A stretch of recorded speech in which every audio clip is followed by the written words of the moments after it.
Hello dear, क्या हाल है आपका। उम्मीद है कि बढ़िया तैयारी कर रहे होंगे और सारी बातों को फॉलो कर रहे होंगे। ठीक है। और कई स्टूडेंट मेरे से पीछे होंगे। मैक्सिमम स्टूडेंट मेरे से पीछे होंगे सिलेबस कवर करने में। अगर आप पीछे चल रहे हैं तो मैं वीडियोस डाल रहा हूँ उनसे, तो बिल्कुल भी टेंशन नहीं लेनी। बिकॉज आपको सारे सब्जेक्ट मैनेज करके चलने हैं और मैंने एक पेस पर मैथ को कराना ज़रूरी है, क्योंकि अगर आप आज पीछे हैं तो आप सैटरडे संडे को आगे निकल जाएंगे। ठीक है। तो ये काफ़ी बच्चों की क्वेरी है कि सारे सब्जेक्ट मैनेज नहीं हो पा रहे हैं, कभी कंप्यूटर रह जाता है, कभी इंग्लिश रह जाती है। तो आपने 100% परफेक्ट काम नहीं करना, आपने बस काम करते रहना है, उसका रिजल्ट अपने आप परफेक्ट आ जाए। मेरी बात को समझे। ये नहीं कि आज का रूटीन परफेक्ट गया नहीं गया, एक भी सब्जेक्ट नहीं छूटा, किसी दिन बहुत बढ़िया जाएगा, किसी दिन थोड़ा सा डाउन चला जाएगा, तो कोई दिक्कत नहीं है। बस आपने क्या करना है, रोज करते रहना है। और बिलीव मी, ये सबके साथ हो रहा है। मैक्सिमम 95% लोगों के साथ ये हो रहा है। तो आप अकेले नहीं हो। आपका कंपटीशन किन के साथ है? उन्हीं 95% जिन लोगों के साथ। मैं पढ़ने वालों की बात कर रहा हूँ। जो बंदे पढ़ रहे हैं उन्हीं के साथ है कंपटीशन। जो नहीं पढ़ रहे वो तो कंपटीशन से पहले ही बाहर हैं। ठीक है, वो पेपर दे ना दे उससे फर्क नहीं पड़ता। तो जो पढ़ रहे हैं उसमें से 95% के साथ ये हो रहा है।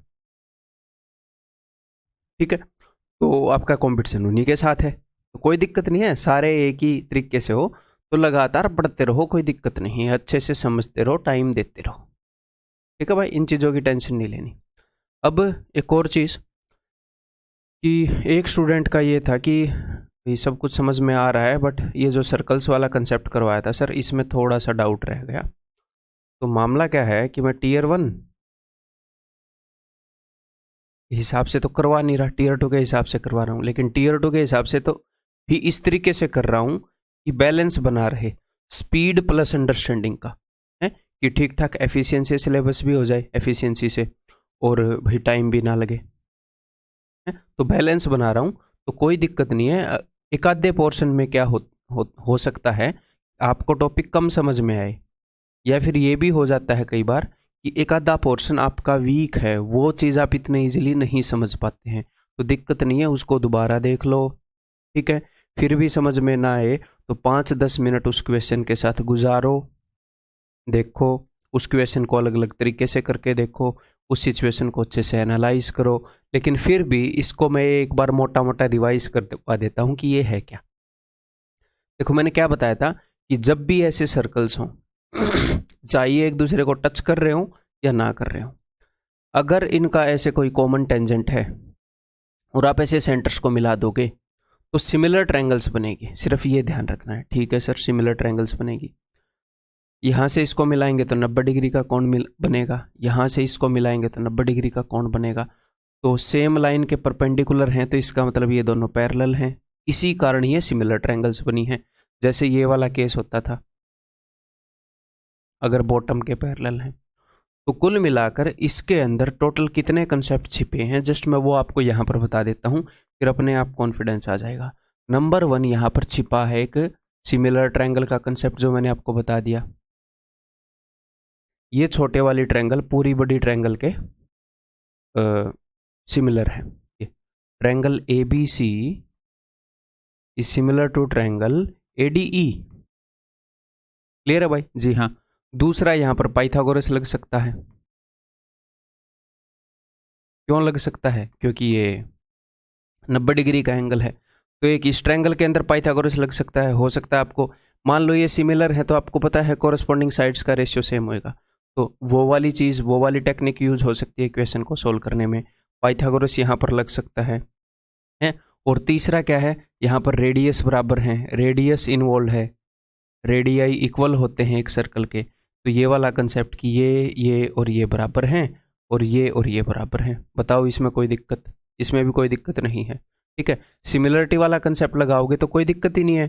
छोटी ट्रायंगल की साइड बटे में बड़ी ट्रायंगल की साइड, छोटी ट्रायंगल की साइड बटे में बड़ी ट्रायंगल की साइड, छोटी ट्रायंगल की साइड बटे में बड़ी ट्रायंगल की साइड, बस इससे बाहर उसमें कुछ है ही नहीं। तो एक ये कंसेप्ट है, एक ये कंसेप्ट है, रेडियाई इक्वल हैं। इस नॉलेज का भी यूज़ हो सकता है। देन नेक्स्ट और किस चीज़ का यूज़ हो सकता है कि भाई कॉमन टेंजेंट की लेंथ का, मैंने आपको बताया था टेंजेंट की लेंथ का कंसेप्ट यूज़ करना ज़रूरी नहीं है, पाइथागोरस से काम चल सकता है। बट ये भी हमारे सिलेबस में, इसलिए मैंने यहाँ पर भी बता दिया, बाद में भी बता दूंगा। ठीक है भाई। अगर दो सर्कल से एक दूसरे को टच कर रहे हैं, क्वेश्चन की नीड के अकॉर्डिंग है कौन सी चीज़ यूज होगी। अगर दो सर्कल एक दूसरे को टच कर रहे हैं और उनका जो कॉमन टेंजेंट है वो है A B, radius R1 R2, तो ए बी की लंबाई is equal to 2√R1 R2। Clear है? ये चीज़ बाद में भी हम सर्कल के टाइम भी करेंगे। तो किसी भी कंसेप्ट से डरना नहीं है। जब आपको कंसेप्ट से डरे तो उसका ऑपरेशन कैसे करना है वो मैंने आपको यहाँ पर बताया। ऐसे बैठ के देखो कि भाई क्या हो सकता है तेरे में, हम भी तो देखें क्या हो सकता है। ठीक है, ये है, ये है, ये है, ये है, अच्छा यहाँ पर ये 4 चीज़ें पॉसिबल हैं, बस खत्म बात। जब नेक्स्ट टाइम इसको रिवाइज करोगे तो फिर देख लो ये ट्रायंगल सिमिलर हैं, ठीक है भाई सिमिलर है, पाइथागोरस भी लग सकता है इसमें, ये टेंजेंट की लेंथ का भी मैं यूज कर सकता हूँ और रेडियस इक्वल है, खत्म बात, और कोई दिक्कत ही नहीं है यहाँ पर। अगर मैं तीसरा सर्कल भी बना दूँ इनको टच करते हुए, तो अब कंडीशन आ जाती है जब सर्कल से एक दूसरे को टच कर रहे हैं और वो ऐसे इस स्थिति में हैं, ऐसे एक एंगल के बीच में फंसे हुए हैं, तो उनके जो रेडियस हैं वो जीपी में होते हैं, ज्योमेट्रिक प्रोग्रेशन, गुणोत्तर श्रेणी में होते हैं। दैट्स इट, खत्म। तो ये मैंने सिर्फ इसलिए नहीं बताया कि मैं आपको दोबारा से कंसेप्ट करवा रहा हूँ, ये मैंने इसलिए भी बताया है कि अगर किसी कंसेप्ट से डर लगे, ऑपरेट ऑन इट, ऑपरेशन कर दो उसका, पोस्टमार्टम कर दो उसका। ठीक है, क्लियर है? अब आगे बढ़ जाएं भाई। इसको मैं इरेज करूंगा, है इसको नोटबुक में लिखना है तो पॉज करके लिख लो। चलो जी, देखो अब हम इस वीडियो का काम स्टार्ट करते हैं जी। तो नेक्स्ट जो हम इंपॉर्टेंट सीवीएन करने वाले हैं that is perpendicular bisector. Perpendicular bisector का क्या मतलब है? एक ऐसी लाइन जो परपेंडिकुलर भी हो।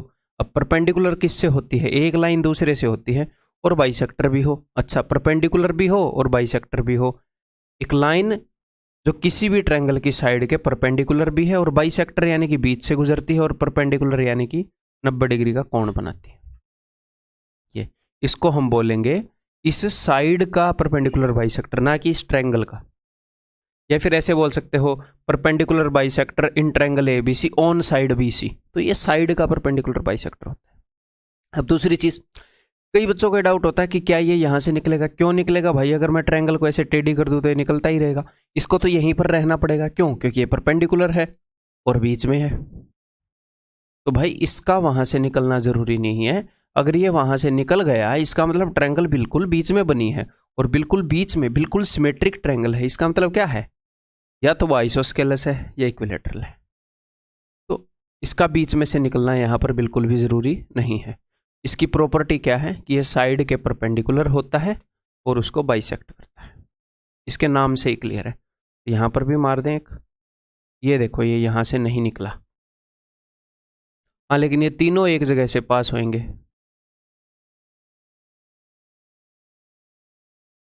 इतना याराना है इनमें कि तीनों एक जगह से पास होंगे।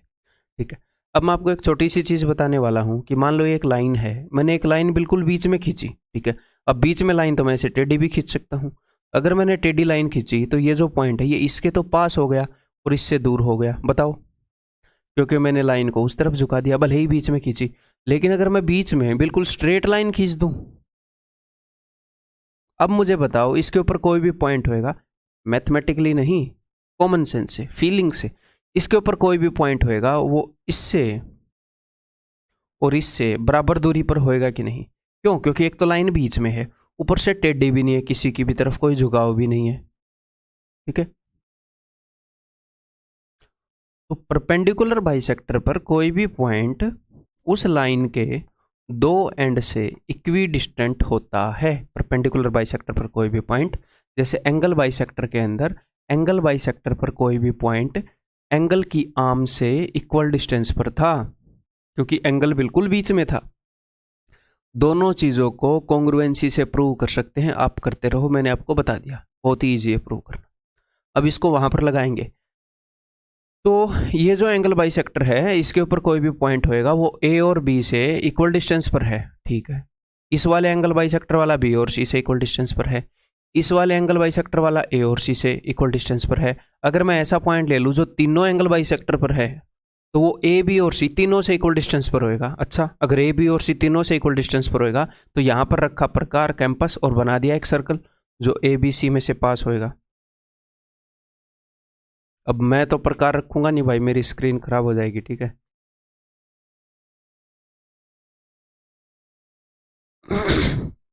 ये लो,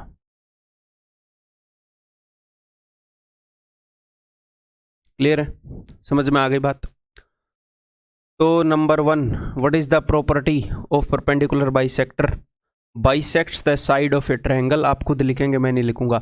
bisects the side of a triangle eight right angle. इसका नाम बता रहा है, बाइसेक्ट कर रहा है और राइट एंगल पर कर रहा है परपेंडिकुलर, या फिर it is perpendicular to a side at its mid point, कुछ भी बोल दो, ठीक है जी। प्रॉपर्टी खुद लिख लोगे। नेक्स्ट, इसके इंटरसेक्टिंग पॉइंट को क्या बोलते हैं? इनका जो इंटरसेक्टिंग पॉइंट है वो कैसे सर्कल का सेंटर है? वो एक ऐसे सर्कल का सेंटर है, इन सेंटर जो था वो एक ऐसे सर्कल का सेंटर था जो उसके अंदर इंस्क्राइब्ड था। ये वाला सर्कल सर्कमस्क्राइब्ड है, वहां पर जो वृत्त था वो अंतःवृत्त था, अंदर था। अब की बार परिवृत्त है, बाह्यवृत्त मत बोलना, परिवृत्त, परिक्रमा इसकी कर रहा है, तो ये होएगा सर्कम सेंटर।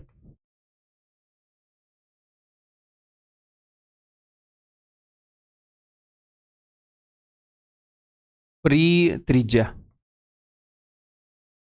ठीक है भाई, क्लियर है। बाह्य एक और होएगा, बाह्य वृत्त या बाह्य त्रिज्या बाद में करवाऊंगा, वो भी इंपॉर्टेंट है। Then angle property. अब एंगल प्रॉपर्टी तो आपको बताइए, इसको मैं नाम दे देता हूं भाई ओ। एंगल प्रॉपर्टी तो आपको पता ही है कि किसी भी सर्कल के अंदर सेंटर पर बना एंगल यहाँ पर बने एंगल से डबल होता है, थीटा टू थीटा, ठीक है। तो ये वही तो मामला है। अगर आप ओ पर बने एंगल को देखोगे तो ये वाला एंगल अगर थीटा है तो ये वाला एंगल टू थीटा हो जाएगा। ये यही वाली प्रॉपर्टी है यहाँ पर, ठीक है, क्योंकि इस आर्क ने यहाँ पर जो एंगल बनाया उससे डबल ये यहाँ पर बनाएगा, ठीक है जी। एंगल प्रॉपर्टी होगी। Then location in different triangles, अलग अलग ट्रायंगल में लोकेशन, ठीक है। तो बिकॉज ये एक सर्कल के अंदर है तो कैसे देखेंगे कि कौन सी ट्रायंगल में कौन सी लोकेशन है? अभी देखते हैं। देखो, मान लो एक सर्कल है, इसके अंदर मैं एक एक्यूट एंगल ट्रायंगल बनाऊं, बना दी, तो सर्कल का सेंटर कहाँ पर होगा?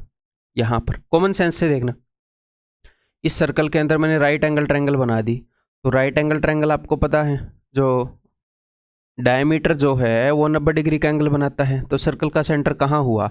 ये एग्जैक्टली यहाँ पर हुआ। कहाँ पर? हाइपोटेन्यूज के बीच में। अगर मैं इस सर्कल के अंदर एक ऑब्ट्यूस एंगल ट्रायंगल बना दूँ तो यहाँ कोने में पड़ी मिलेगी आपको, ये देखो, सेंटर बाहर हो गया। तो यहाँ पर क्या हुआ? एक्यूट एंगल ट्रायंगल के अंदर इनसाइड होएगा, रटने की जरूरत नहीं है, समझ रहे हो। राइट एंगल ट्रायंगल के अंदर क्या होएगा? सेंटर होएगा ऑन दी ट्रायंगल बोल सकते हो, या फिर एग्जैक्ट लोकेशन बताएं तो mid point of hypotenuse. Obtuse angle triangle में अधिक कोण त्रिभुज में बताएं तो आउटसाइड दी ट्रायंगल, ठीक है मेरे भाई, क्लियर है। चीजें लॉजिकल लग रही हैं, साफ साफ समझ में आ रही है।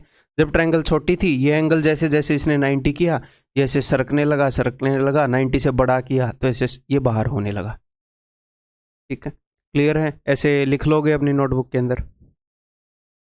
नेक्स्ट, यहाँ पर altitude and circum centre angle की प्रॉपर्टी। तो दो चीजें रटवाता हूँ यहाँ पर, देखो मजा आ जाएगा आपको, द मजा विल कम टू यू, और मैं ये मजा पूरे भारत को देना चाहता हूँ। देखो,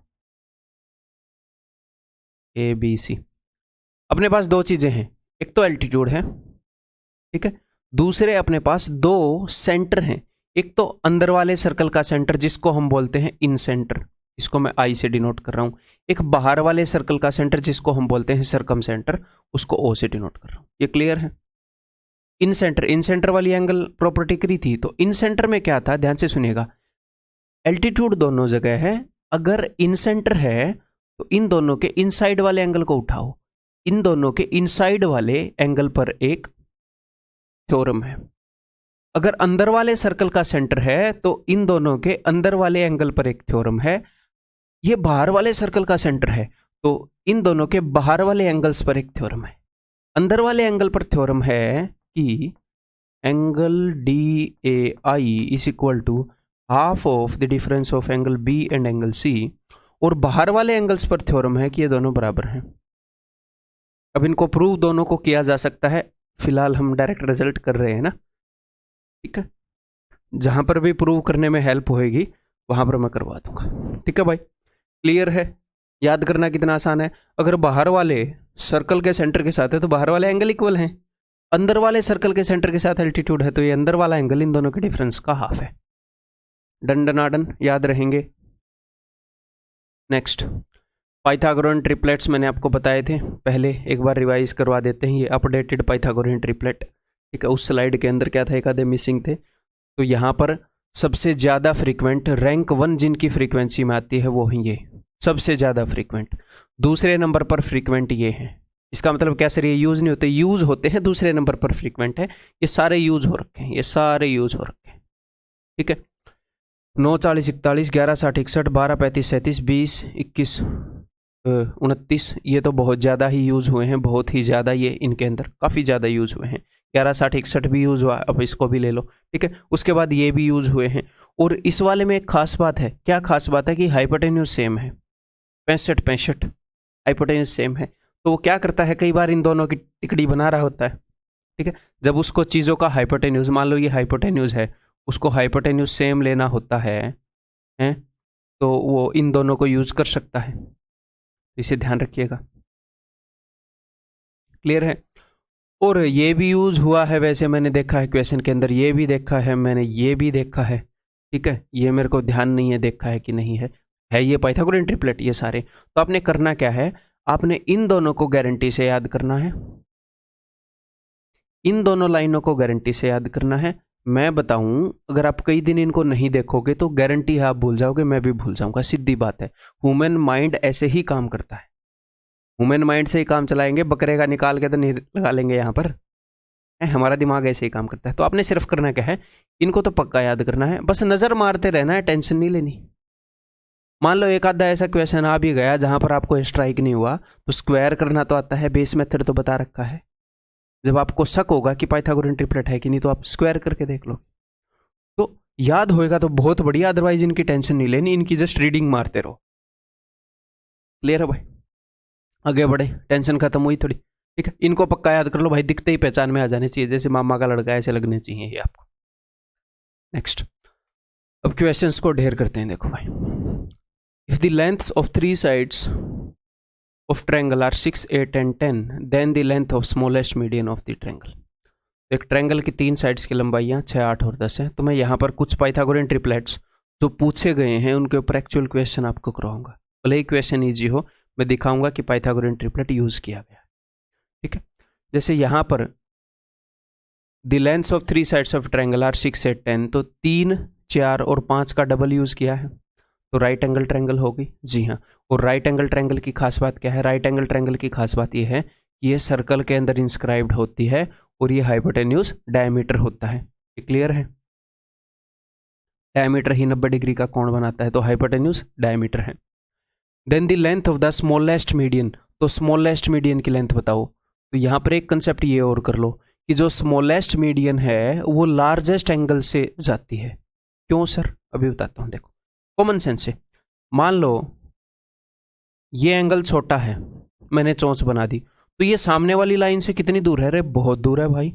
अगर इसी के मुंह को खोल दूं ऐसे, ये ले भाई बहुत बड़ा कर दिया एंगल को, तो एंगल जितना बड़ा होगा वो सामने वाली लाइन के पास आ जाएगा, तो बेचारे की मीडियन उतनी ही छोटी बनेगी।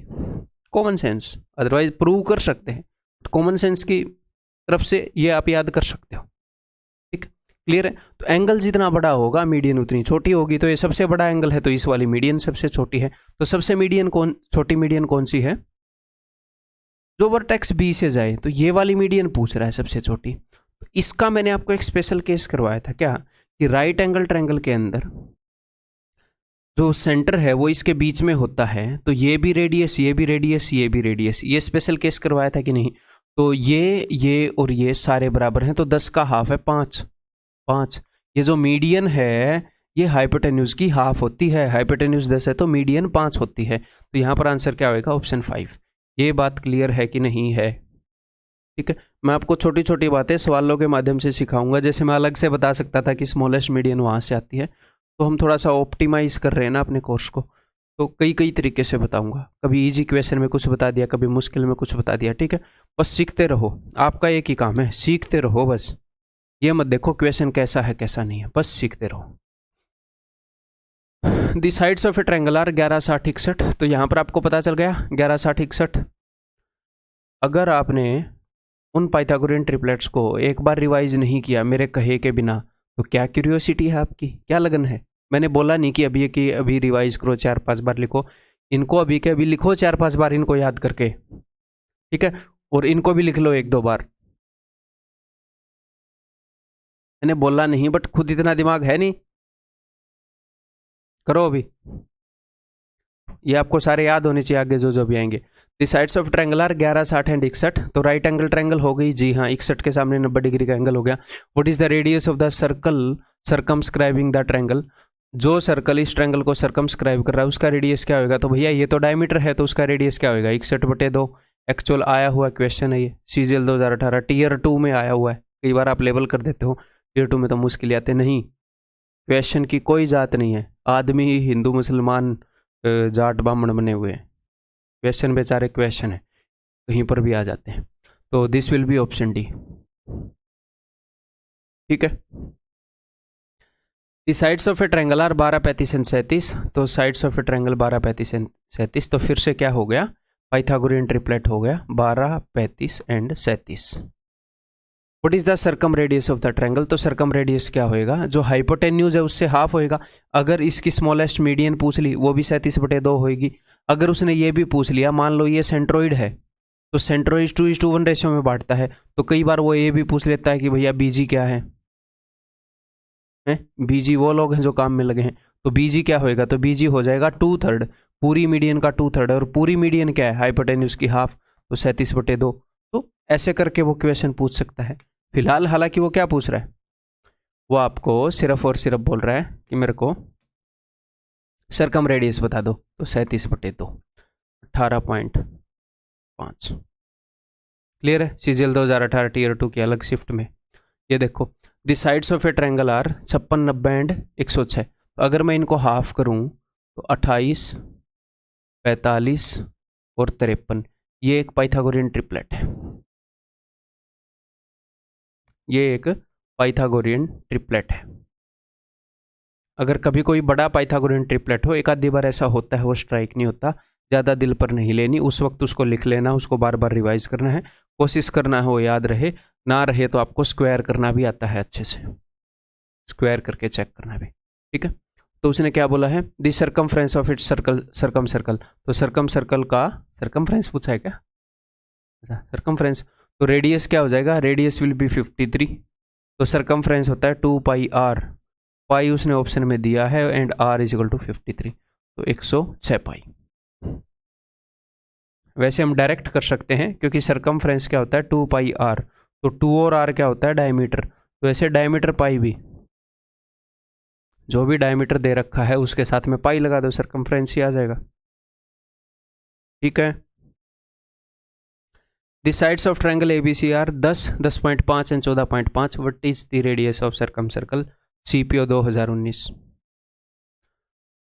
तो अगर आप 10 का डबल करोगे, बिकॉज ये पॉइंट्स में है, तो डबल करेंगे तो हमें चांसेस है कि पाइथागोरियन ट्रिपलेट दिख जाए। तो 10 का डबल करेंगे तो 20, इसका डबल करेंगे तो 21, और उसका डबल करेंगे तो 29। 20, 21, 29 का पाइथागोरियन ट्रिपलेट यूज किया है, यानी कि राइट एंगल ट्रायंगल है, यानी कि ये हाइपोटेन्यूज है। और हमेशा हम राइट एंगल ट्रायंगल बनाएंगे नहीं, जब बनाने की जरूरत नहीं है। तो सर्कम सर्कल का रेडियस यानी कि हाइपोटेन्यूज का हाफ, तो 14.5 का half 7.75, sorry 7.25। Clear? Are we okay guides?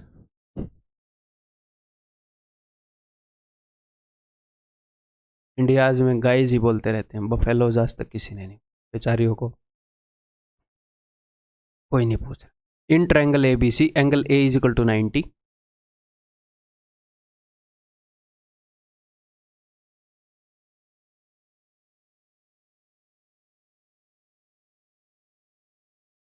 M is the mid point of BC, BC का मिड पॉइंट है M, ओके जी। And D is a point on B C such that A D is perpendicular to B C. अच्छा, D is a point on B C such that A D is perpendicular to B C. A D, अच्छा,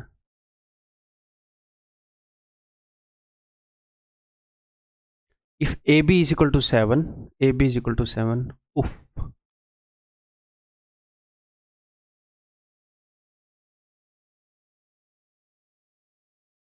AC is equal to 24, तो 7 24 25 वाला Pythagorean triplet use किया है, 7 24 25। ठीक है भाई। Then AD ratio AM, AD ratio AM। ठीक है, तो बताओ कैसे निकालोगे? हमने दो चीजें निकालनी। तो AD तो आप इजीली निकाल लोगे, जूता खोलो AD निकल आई, जुराब भी निकाल दो AD निकल ही आई, है ना। तो AD तो आप इजीली निकाल लोगे। राइट एंगल ट्रायंगल के राइट एंगुलर वर्टेक्स से परपेंडिकुलर खींचा गया है, वही वाली सिचुएशन हो गई, सिमिलरिटी वाली। ठीक है, AD निकलवा लो, BD निकलवा लो, कुछ भी निकलवा लो। ठीक है, AM क्या हो गई? AM मीडियन हो गई। ये AM क्या होती है? ये इस हाइपोटेन्यूज की हाफ होती है। AM is equal to MB is equal to MC, तो ये क्या हो गई? 25/2। ठीक है, और AD क्या हो गई? AD का square is equal to BD into CD। ठीक है, उसने AD निकालने के लिए बोला। ओके, तो AD ऐसे तो निकाल ही सकते हैं, लेकिन BD हमारे पास है नहीं, तो दूसरे तरीके से निकालते हैं। देखो, आपको एक और चीज मैंने बताई थी क्या, कि ट्रायंगल ABC का एरिया आप दो तरीके से लिख सकते हो। अगर इसको बेस मान लोगे, BC को बेस इंटू हाइट, हाइट क्या हो जाएगी? AD। और अगर इसको बेस मान लोगे AC को, तो हाइट हो जाएगी AB। हाफ दोनों जगह कट जाएगा, मैं सिर्फ एरिया को इक्वेट कर रहा हूं। तो BC into AD is equal to AC into AB, ये मैंने आपको बताया है।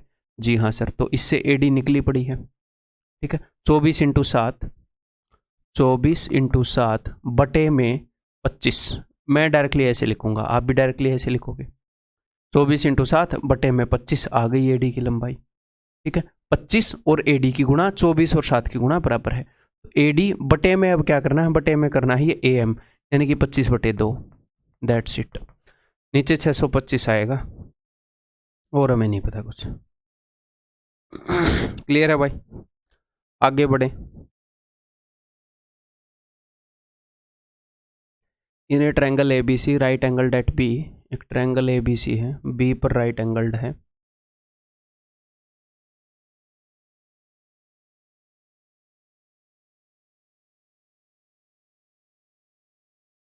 AB is equal to 18, AB 18 है, BC इज इक्वल टू 24। तो 3 का 6 गुना, 4 का 6 गुना, 3 4 5, 5 का 6 गुना, यानी कि 30। 3 4 5 का 6 गुना वाला ट्रिपलेट यूज किया है। Find the length of BG if G is the centroid. BG की लेंथ पता करो अगर G सेंट्रोइड है। तो अगर मैं इसको एक्सटेंड कर दूं और सपोज ये D पर जा रही है, तो BD की लंबाई आप निकाल सकते हो, आप रोज बीड़ी पीते ही हो, है ना। तो BD की लंबाई निकाल सकते हैं। BD क्या है? 30 का हाफ, ये भी 15, ये भी 15, ये पूरी भी 15। पता है ये तीनों इक्वल हैं? जी हाँ, ये 15, और ये 2:1 रेशियो में बांटता है सेंट्रोइड। तो 2/3, हमें 2/3 वाला हिस्सा निकालना है, इसका 15 का। ठीक है, तो 10 हो गया जी। क्लियर है? समझ में आ रही है बात? कहीं पर कोई भी दिक्कत नहीं होनी चाहिए यहाँ पे। तो यहाँ पर हमने क्या कर लिया, अपना जो परपेंडिकुलर बाइसेक्टर वाला मामला था वो सारा सेट कर लिया, उसके सारे क्वेश्चन कर लिए। अब हम क्या करेंगे, ये जितनी भी CVN थी, कितनी 4 CVN थी? 4 थी। सबसे पहले मीडियन करवाई है, यानी कि माध्य का, फिर एल्टीट्यूड करवाई यानी कि लंब, फिर उसके बाद एंगल बाइसेक्टर करवाया यानी कि कोण समद्विभाजक, उसके बाद परपेंडिकुलर बाइसेक्टर करवाया, लंब समद्विभाजक, चारों करवाई। अब इन्हीं को अगर हम, अब तक तो ये नॉर्मल ट्रायंगल्स में चल रही थी, अब इनको अगर हम स्पेशल ट्रायंगल्स के अंदर डालें, जैसे राइट एंगल ट्रायंगल के अंदर डाल दें इनको, तो कुछ कंडीशंस बनती हैं जो हमें पता होनी चाहिए। आइसोस्केलस ट्रायंगल के अंदर भी कुछ कंडीशन बनती हैं। आइसोस्केलस ट्रायंगल सिमेट्रिकल सी होती है दो साइड से, इक्विलेटरल ट्रायंगल तो तीनों साइड से सिमेट्रिकल सी होती है, तो इसके अंदर भी कुछ कंडीशन बनती हैं। तो अब इनके अंदर पढ़ते हैं इन CVNs के जो भी फॉर्मूले हैं, जो भी रिजल्ट्स हैं। तो राइट एंगल ट्रायंगल के अंदर तो मैं आपको यहाँ पर डायरेक्ट रिजल्ट दिखाऊंगा, और उसका अगर प्रूफ की रिक्वायरमेंट होगी तो प्रूफ भी करके बता दूंगा। ठीक है, आपको ये याद रखनी है भाई। नंबर 1, राइट एंगल ट्रायंगल के अंदर, अब यहाँ पर देखते रहिएगा, जो इन सर्कल है, और जो प्रूफ नहीं बताऊंगा, अगर उसकी ज़रूरत हुई तो बता दूंगा ये आता कैसे। ए बी सी, ये अपना पूरा हाइपोटेन्यूस है ए सी, ठीक है। ये सर्कल का सेंटर है। कभी भी किसी भी कोने के अंदर, किसी भी कोने के अंदर 90 डिग्री वाला कोना, उसके अंदर अगर आप एक सर्कल फंसा दोगे ऐसे, तो हमेशा सर्कल के सेंटर से ऐसे इसको खींचोगे, तो बिकॉज ये साइड टेंजेंट का काम कर रही है तो 90 डिग्री का, ये भी टेंजेंट का काम कर रही है तो 90 डिग्री का, ये 90 है तो ये भी 90 हो गया, तो एक स्क्वायर बनता है जिसकी साइड सर्कल के रेडियस के बराबर होती है। यहाँ पर भी ऐसे ही स्क्वायर बनेगा। किसी भी सर्कल को फंसा दो उसके अंदर, कोने के अंदर, कोना ये 90 डिग्री वाले कोने की मैं बात कर रहा हूँ, ठीक है। तो ये आर क्या है, ये आर है इस इन सर्कल का रेडियस। राइट एंगल ट्रायंगल के अंदर सर्कल है, उसका रेडियस है जी आर। क्लियर है जी, ओके। तो ये मैंने मान लिया है जी बेस राइट एंगल ट्रायंगल का, और ये मैंने मान लिया है मेरे भाई परपेंडिकुलर, ठीक है। और ये है मेरे दोस्त हाइपोटेन्यूस, ठीक है। तो जो इन रेडियस है उसका फॉर्मूला है perpendicular plus base minus hypotenuse बटे में 2। इसको प्रूव कैसे कर पाओगे, इसको प्रूव कर पाओगे कि एक पॉइंट से अगर हम टेंजेंट्स खींचते हैं किसी भी सर्कल के ऊपर, तो उनकी लंबाई बराबर होती है। एक पॉइंट से खींचे गए टेंजेंट्स की लंबाई this is equal to this. वो यूज करके अगर आपका दिल करे तो कर लेना, अदरवाइज कैसे निकलेगा, perpendicular plus base minus hypotenuse बटे में 2, ठीक है। थोड़ा सा हल्का सा प्रूफ यहाँ पर दे दूं, अगर यहाँ से लेकर यहाँ तक ए है, यहाँ से लेकर यहाँ तक ए है, यहाँ से यहाँ तक बी है, क्योंकि ये आपको मदद करेगा। बी तो मैं ऑलरेडी यूज कर चुका हूँ। अगर यहाँ से यहाँ तक x है, यहाँ से यहाँ तक x है, तो देखो अगर मैं परपेंडिकुलर और बेस को जोड़ूंगा तो मेरे पास 2 बार आर आ गया, एक बार ए एक बार x। क्लियर, इन दोनों को जोड़ा तो फिर मैं हाइपोटेन्यूस को घटाऊंगा तो a तो घट गया, कट गया, x भी कट गया, मेरे पास 2 बार r बच गया, इसलिए मैंने 2 से डिवाइड कर दिया। r का डबल बचा था, मुझे तो r में इंटरेस्ट है। Perpendicular plus base minus hypotenuse बटे में 2। क्लियर है। सर्कम रेडियस, अच्छा सर्कम रेडियस भी आया नहीं है। एक और चीज आपने ध्यान रखनी है कि r plus hypotenuse is equal to s। s क्या है, सेमी पेरीमीटर। s क्या है, ये आप अपने नोट्स में लिखेंगे, सेमी पेरीमीटर। सेमी पेरीमीटर मतलब कि सारी भुजाओं के सम का हाफ, सारी भुजाओं के सम का हाफ। अब ये काफी इंपॉर्टेंट है, आपको अभी लग नहीं रही होगी। अगर आप ये याद नहीं करोगे तो कई आपको बद्दी बद्दी शक्ल के फॉर्मूले याद करने पड़ेंगे, ये आपको उनसे बचाएगा। उनसे बचाने के लिए, ये किसी बुक्स में गिवन नहीं है, पता नहीं क्यों गिवन नहीं है, तो उनसे बचाने के लिए मैंने खुद ऑब्जर्व किया है, ठीक है। मैं इसको यूज करता हूँ। कई बुक्स में इतने गंदे गंदे फॉर्मूले हैं, ये हमें उनको याद करने की जरूरत ही नहीं पड़ती, ये बहुत ही सिंपल है। देखो मैं बताता हूँ, एस के अंदर क्या होएगा, एस के अंदर होएगा बेटा, ये ए बी सी ट्रायंगल है, इसकी सारी साइड्स के सम का हाफ।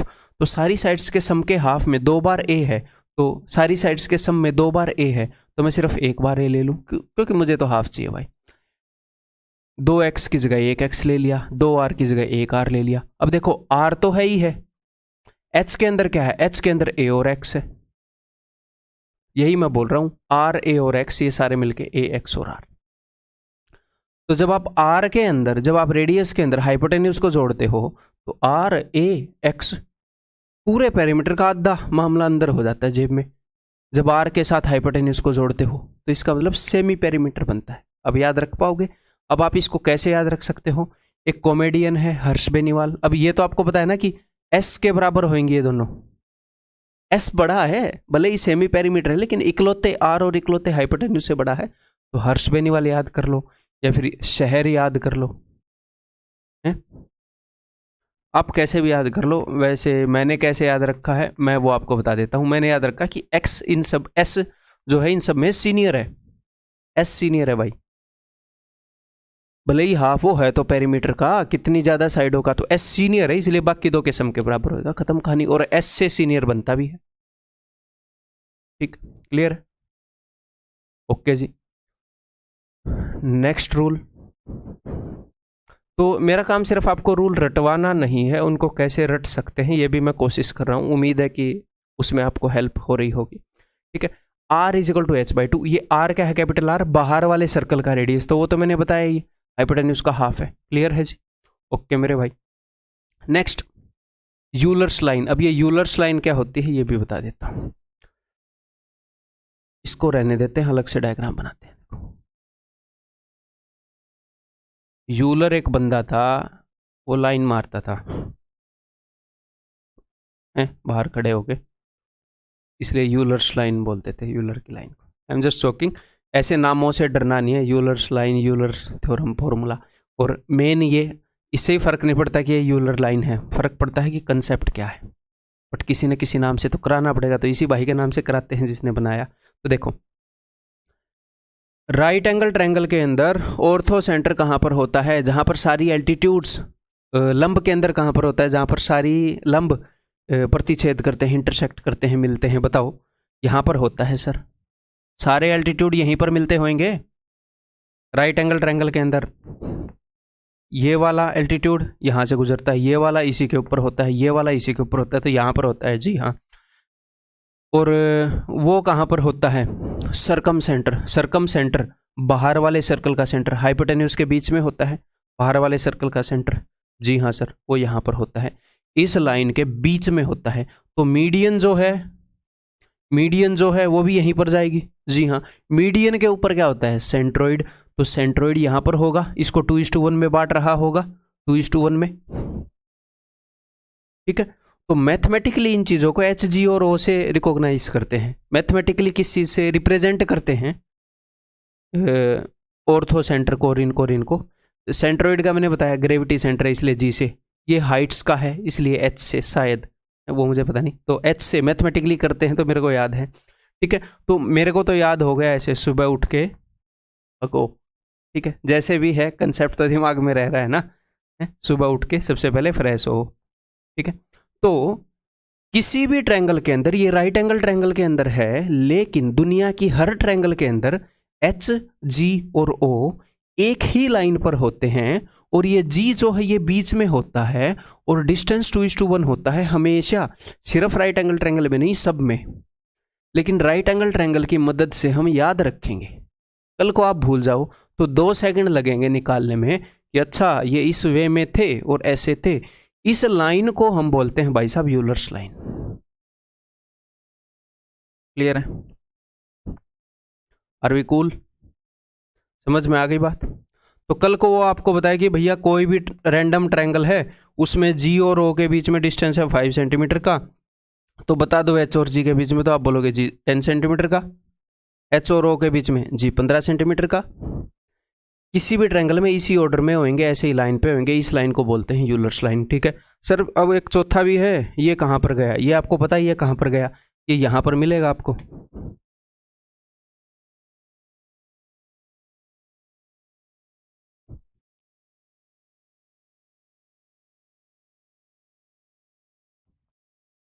ये यहाँ पर मिलेगा, यहाँ पर ऐसे स्क्वायर बनाए बैठा होएगा, ये बन रहा है ना, ये सारे यहाँ से जा रहे हैं ऐसे, ठीक है, स्क्वायर बनाए बैठा होएगा।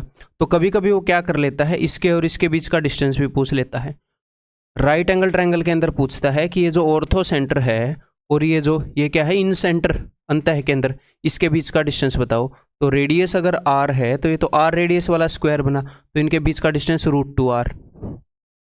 तो इसके और इसके बीच का डिस्टेंस पूछेगा, अगर पूछेगा तो इसके इसका, इसके इसका, इसके इसका, इनका पूछेगा, इसके और इसका नहीं पूछेगा। अगर इसके और इसके का क्या सर फॉर्मूला नहीं है, क्या निकाल नहीं सकते? कौन सी चीज़ है जो दुनिया में निकाल नहीं सकते? निकाल सकते हैं बट अपने सिलेबस में नहीं है, ठीक है मेरे भाई। नेक्स्ट है जी यूलर्स फॉर्मूला, या फिर यूलर ने कई फॉर्मूले दिए थे, तो यूलर का फॉर्मूला एक सेम नहीं है, बस मैं आपको एक फॉर्मूला बताना चाह रहा हूँ।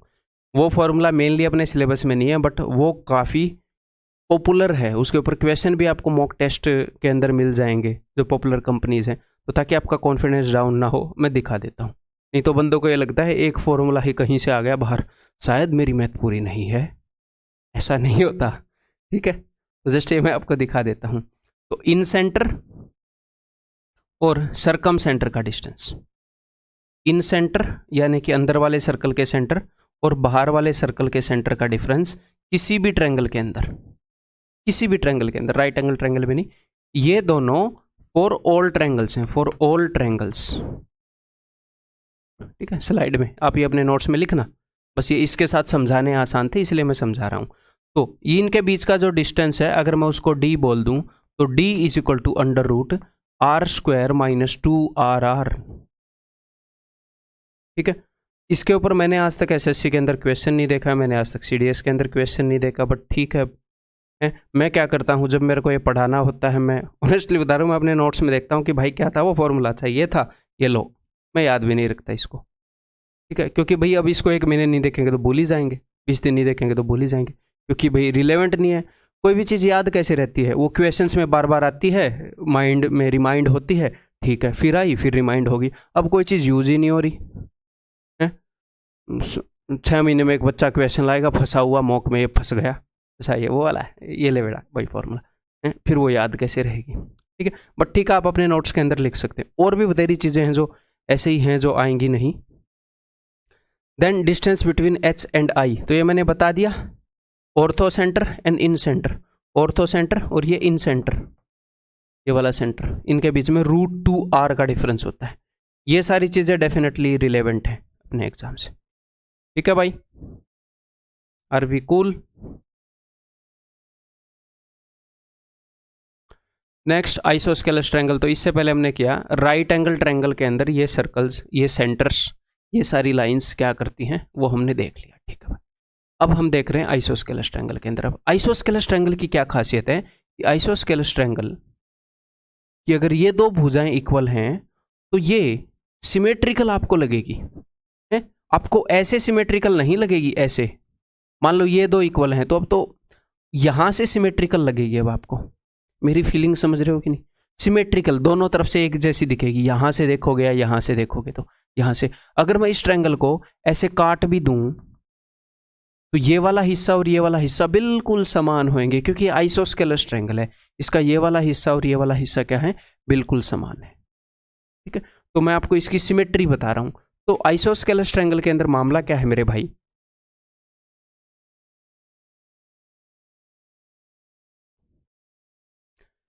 ये लाइन जो है, अगर मैं एल्टीट्यूड ड्रॉ करता हूं तो ये एल्टीट्यूड का काम भी करती है, बिकॉज ये सिमेट्रिकल है। यही मीडियन का काम करती है, यही एंगल बाइसेक्टर का काम करती है, ये मीडियन भी है परपेंडिकुलर भी है, तो यही परपेंडिकुलर बाइसेक्टर का काम करती है। तो सारे सेंटर्स इसी लाइन के ऊपर आ जाएंगे, चारों के चारों पॉइंट जो सेंटर हैं, जो इंटरसेक्टिंग पॉइंट मीडियन वगैरह के यहीं पर आ जाएंगे। वो सारे क्या हैं, वो कोलिनियर हैं, यहां पर बनाते हैं। तो सारे यहीं पर आ जाएंगे। क्लियर है भाई? और मैं क्या बता रहा हूं, और आपको एक बात समझ में आनी चाहिए, क्या? It is symmetrical about non equal angle. Non equal angle के अबाउट सिमेट्रिकल होने का क्या मतलब है? Symmetrical about the line from non equal angle. ये दोनों एंगल इक्वल हैं आइसोस्केलस ट्रायंगल के अंदर, ये वाला ऐसा एंगल है जो इक्वल नहीं है किसी के। यहां से जो लाइन खिंचती है, यहां से अगर मैं बिल्कुल बीच से एक लाइन मारूं तो उसके अबाउट ये सिमेट्रिकल है। अगर मैं बीच से काट दूं तो वो वाली ट्रायंगल और ये वाली ट्रायंगल दोनों सेम कॉन्ग्रुएंट बनेंगी, बिल्कुल एक दूसरे के समान। ठीक है, तो इससे एक और बात है, अगर मैं यहां से एक लाइन खींच दूं ऐसे, ठीक है, जो इस लाइन को 3:1 रेशियो में बांट रही है, और यहां से एक लाइन खींच दूं जो 3:1 रेशियो में बांट रही है, तो प्रूव करने की जरूरत नहीं है, बिकॉज ये ट्रायंगल सिमेट्रिकल है। ऐसे ये भी सेम जगह पर जा रही है, ये भी सेम जगह पर जा रही है, तो ये दोनों लाइन की लंबाई बराबर है। अगर मैं यहां से मीडियन खींच दूं, यहां से मीडियन खींच दूं, तो ये दोनों मीडियन बराबर हैं। तो सर अगर एक मीडियन यहां से खींचोगे, एक यहां से, ये बराबर नहीं है। समझ रहे हो? ये नहीं है कि एक यहां से खींच दोगे एक यहां से, इक्वल साइड्स तो ये वाली है ना, इनके ऊपर जो भी ऐसे काम करोगे सेम तरीके से वो इक्वल होंगे। यहां से खींची गई एल्टीट्यूड, यहां से खींची गई एल्टीट्यूड बराबर है। क्लियर है? यहां से खींचे गए एंगल बाइसेक्टर, यहां से खींचे गए एंगल बाइसेक्टर बराबर हैं, क्योंकि ये दोनों एंगल इक्वल हैं, इन दोनों तरफ से ये सिमेट्रिकल है। तो सिमेट्रिकल का मतलब समझ में आ गया। इस अंडरस्टैंडिंग से भी कई क्वेश्चन सॉल्व हो जाते हैं।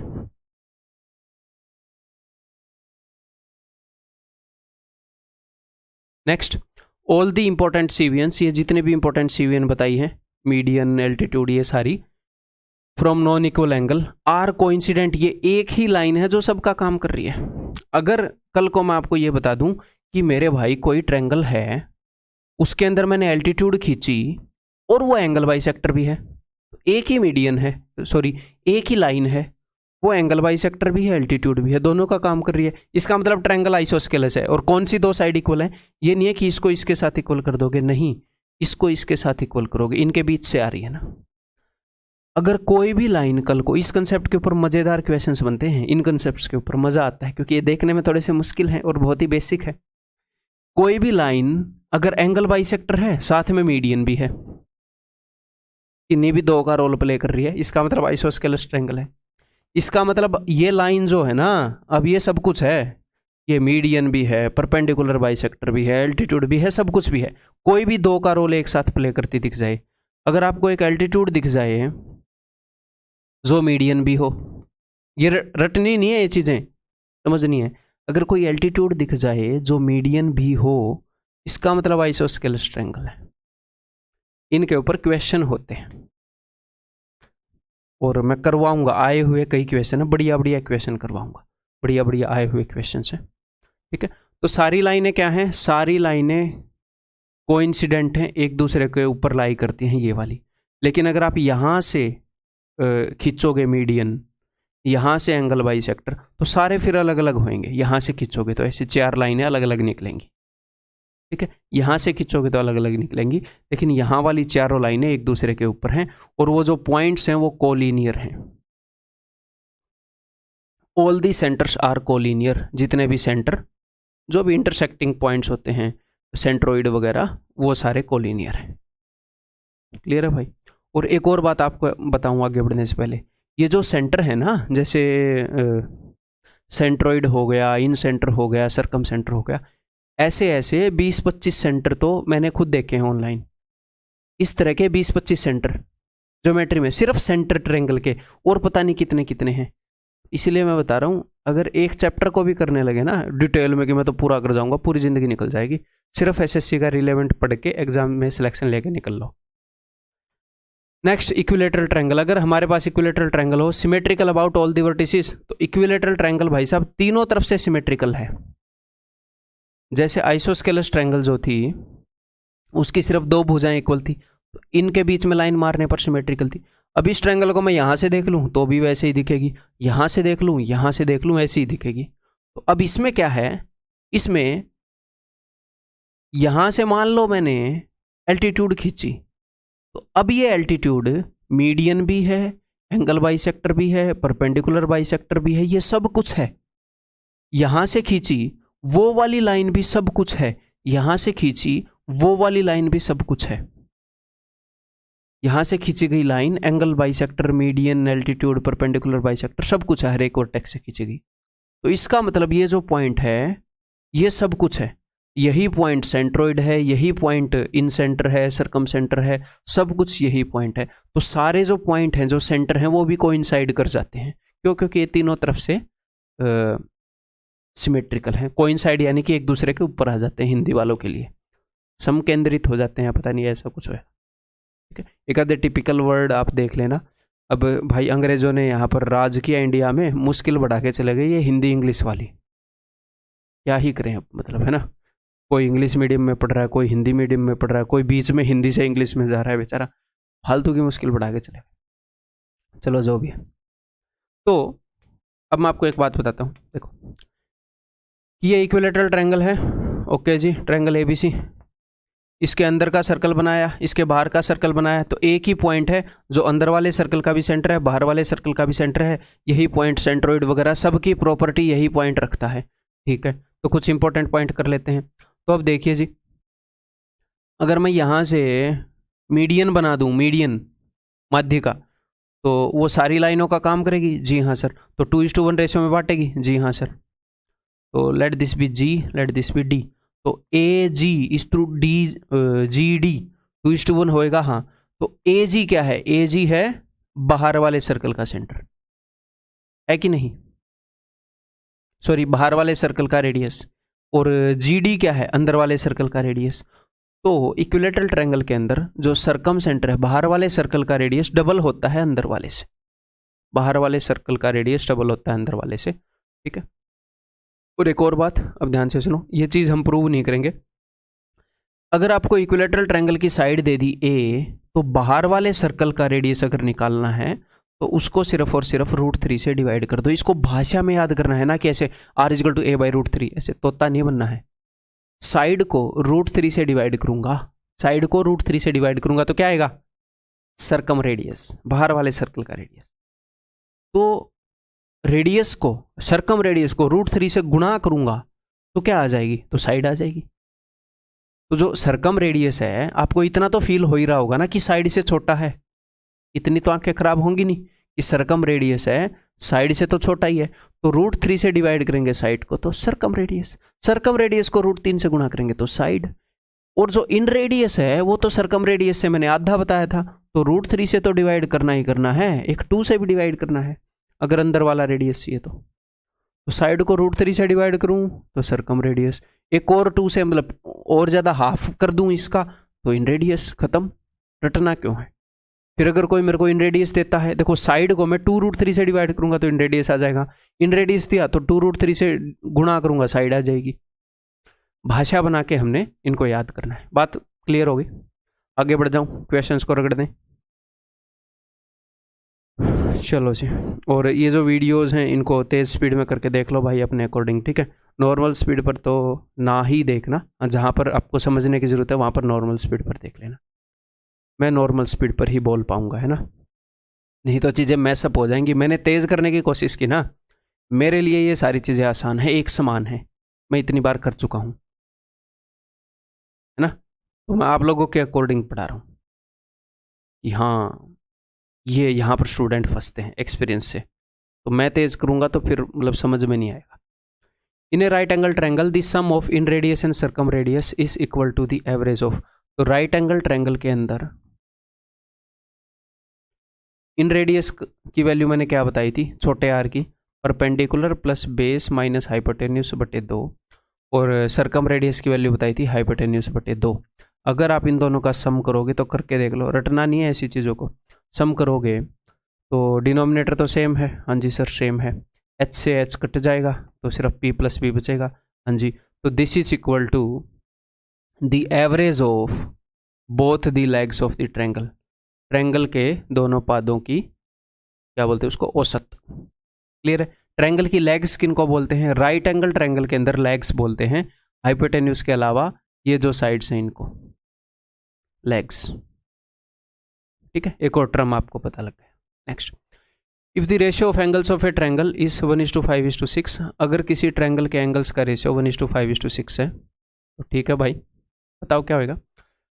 5 और 6, 6 और 6 12, 180/12 इज इक्वल टू 15। तो 15 गुणा कर दे, 15 एकम 15, 15 5 75, 15 6 90, डन। तो 15 75 और 90 वाली ट्रायंगल है, इसके ratio of its circum radius, इसका सर्कम रेडियस और इन रेडियस। ये यहाँ पर जो मैंने क्वेश्चंस लिए हैं ये इस तरीके से लिए हैं कि आपको सारी चीज़ें रिवाइज करा दूँ। अगर आप ये क्वेश्चन कर पा रहे हैं बहुत बढ़िया, नहीं कर पा रहे हैं बिल्कुल भी टेंशन नहीं लेनी, एक बार करने के बाद कर पाओगे ना, एक बार करने के बाद कर पाओगे, उतना काफ़ी है आपके एग्जाम के लिए। तो डरना नहीं है, कम टाइम में सब कुछ रिवाइज करना है। प्लेन ज्योमेट्री बहुत बड़ा टॉपिक है, थोड़ा सा कॉम्पैक्ट भी करने की कोशिश कर रहा हूँ, ठीक है? तो डरना नहीं है मेरे भाई। अब ये एक चीज़ देखो, आपको मैंने दो ट्रायंगल तो रटवा दी, 30 60 और 90, लेकिन 30 के सामने वाली साइड 1, 60 के सामने √3, 90 के सामने 2, 45 45 90। यहाँ पर रेशियो क्या होता है? 1 1 √2। एक और साइड आपको हाइट एंड डिस्टेंस के अंदर एक और ट्रायंगल की जरूरत पड़ेगी, इस वाले की। 15 के सामने होता है √3 -1, 75 के सामने √3 +1। बड़ा एंगल है तो प्लस वाला, छोटा एंगल है तो माइनस वाला, 90 के सामने 2 √2। ये 3 इंपॉर्टेंट ट्रायंगल है राइट एंगल ट्रायंगल, जिनका आपको याद होना चाहिए। कई बच्चे कोशिश करते हैं थोड़ी सी और अजीब अजीब ट्रायंगल की रटने की, मत करो, सफिशिएंट। क्लियर है? तो 15 के सामने इट विल बी √3 -1, 75 के सामने √3 +1। ये साइड्स का रेशियो है 2 √2। उसने भी सिर्फ रेशियो ही पूछा है, अब आप इजीली रेशियो निकाल दोगे। अब निकाल दोगे कि नहीं निकाल दोगे? बाकी का काम छोड़ रहा हूँ HW पर।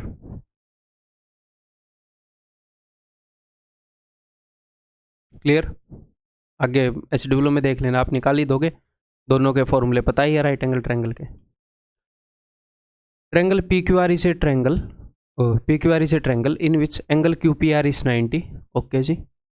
PQ is 24, PQ 24 है, PR is 32, PR is 32, तो कुछ पता लग रहा है, 8 गुना है दोनों, तो 3 का 8 गुना, 4 का 8 गुना, 5 का 8 गुना 40, ये 40, okay ji.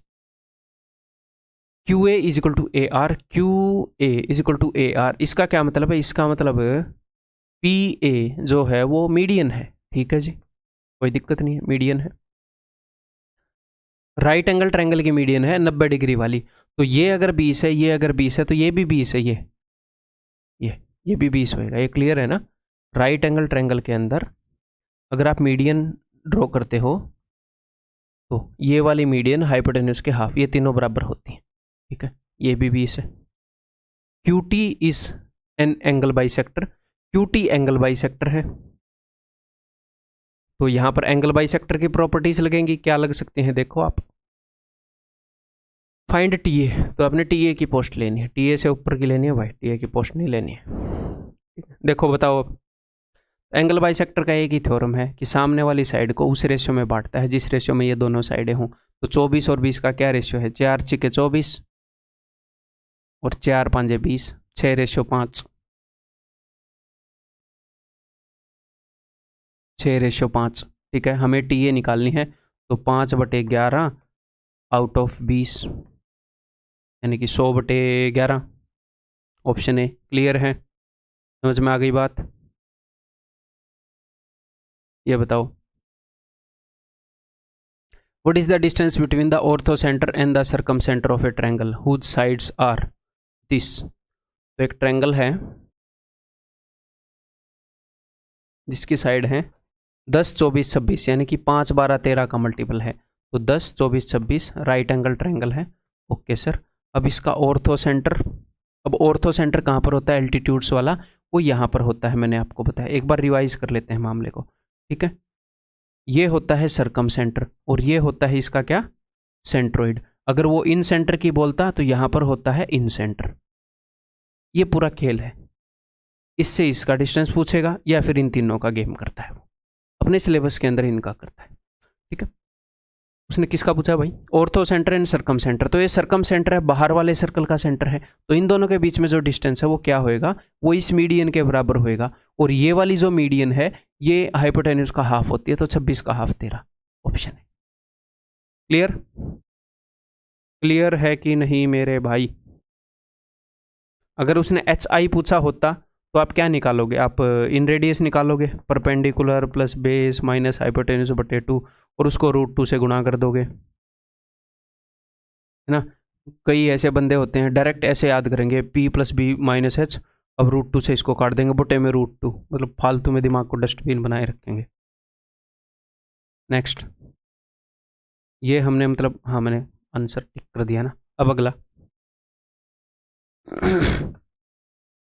In a right angled triangle the distance between orthocentre and incentre is 2√2। तो देखो राइट एंगल ट्रायंगल,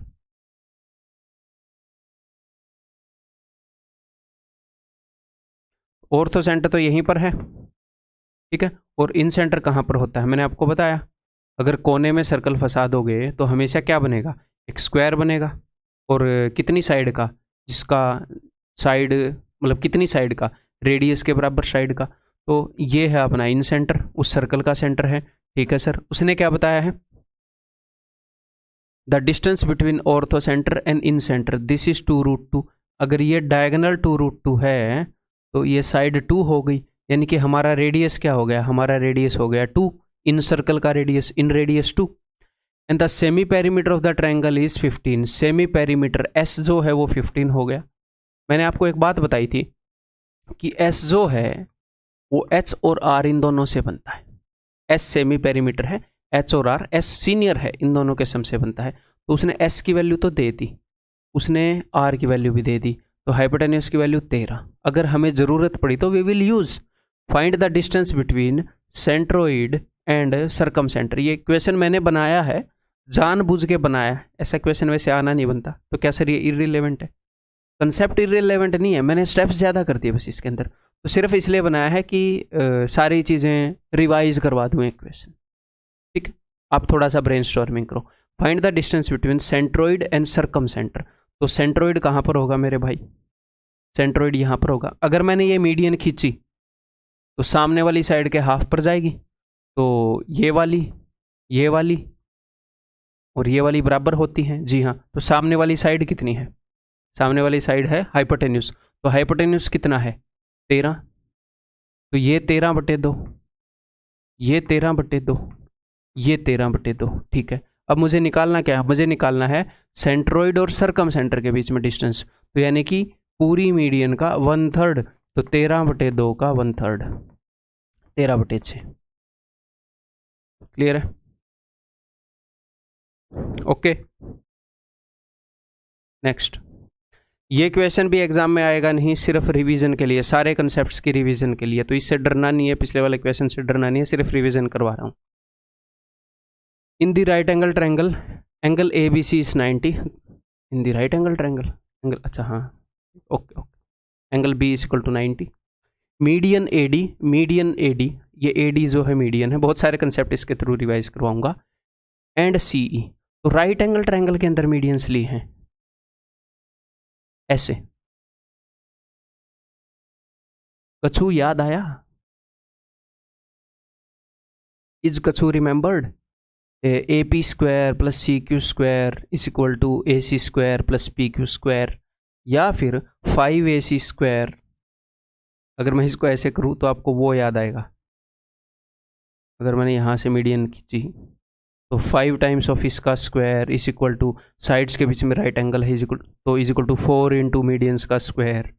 ठीक है, इतना बोलने से याद आना चाहिए जो बोल रहा हूँ वो। ठीक है, intersect each other at point O if A D is equal to 66। ये जो ए डी है ये 66 है। ओके जी। C E is equal to 57, C E जो है ये है 57। Find the value of D E and O F. तो डी ई, तो डी ई, तो डी ई की लंबाई कैसे निकालोगे? ये तो मिड पॉइंट है, ये मिड पॉइंट है। अगर मुझे सामने वाली साइड की लंबाई मिल जाए तो उसको हाफ कर दूंगा, डी ई आ जाएगा। ओके जी। ओ एफ की लंबाई कैसे निकालोगे? ओ एफ के लिए मैंने आपको एक कंसेप्ट करवाया था, उसको रिवाइज करवाना चाह रहा था इस क्वेश्चन के थ्रू। ये कंसेप्ट करवाया था, अगर यहाँ से मैंने मीडियन खींची, यहाँ से मैंने मीडियन खींची, ठीक है, तो आपको एक चीज़ बताई थी क्या? या तो आप इसको ऐसे याद रख लो 312 312, या फिर ना रट पाओ तो कोई दिक्कत नहीं है। अगर इस रेशियो को दोबारा याद करना है तो डमरू से प्रूव करना स्टार्ट करो। किससे? डमरू से। बिकॉज ये मिड पॉइंट है, तो जो डी ई है वो हाफ है बी सी का। तो ये दोनों ट्रायंगल सिमिलर तो हैं क्योंकि डमरू बन रहा है। ऊपर वाली ट्रायंगल की साइडें हाफ हैं, तो यहाँ से गुजरने वाली लाइन भी इस लाइन से हाफ है। ठीक है, ओके जी। अब ये क्या है? ये मीडियंस का इंटरसेक्टिंग पॉइंट है, तो ये सेंट्रोइड है। तो सेंट्रोइड के नीचे अगर 2 यूनिट है तो सेंट्रोइड के ऊपर 4 यूनिट होएगा। 4 में से 1 गए 3, तो 3 1 2, तो ये 3, ये 1, ये 2, तो मैंने क्या जुड़वाया वहाँ पर? O F. तो पूरी मीडियन का 3 1 2 रेशियो में बांटोगे तो ये भी आ जाएगा। तो समझ गए क्या क्या रिवाइज करने के लिए क्वेश्चन बना है। इससे डरना है नहीं, वो ऐसे तामझाम नहीं करता वो एग्जामिनर। ठीक है, करेगा तो 30 में से 1 क्वेश्चन पर करेगा, 25 में से 1 क्वेश्चन पर करेगा, उससे डर थोड़ी ना जाएंगे, एंड में उसको भी देख लेंगे। बस ये यहाँ पर रिवीजन के लिए है। ओके, तो भाई यहाँ पर फॉर्मूला, एक राइट एंगल ट्रायंगल की मीडियन खींची गई है, तो 90 डिग्री के सामने ए सी, तो 5ac square is equal to 4 times of ये वाली मीडियन का स्क्वायर 57 का स्क्वायर प्लस 66 का स्क्वायर। अब यहाँ पर 57 और 66 का स्क्वायर करने मत बैठ जाना। सिंप्लीफिकेशन में जो कंसेप्ट करवाया है वो रखने के लिए नहीं करवाया। दोनों में से क्या कॉमन है? 3 कॉमन है, लेकिन पावर भी साथ में कॉमन आती है, तो 3 का स्क्वायर कॉमन आएगा बाहर, और अंदर क्या बच जाएगा? अंदर बच जाएगा 19 का स्क्वायर प्लस 22 का स्क्वायर। इनका स्क्वायर तो इजीली कर सकते हो।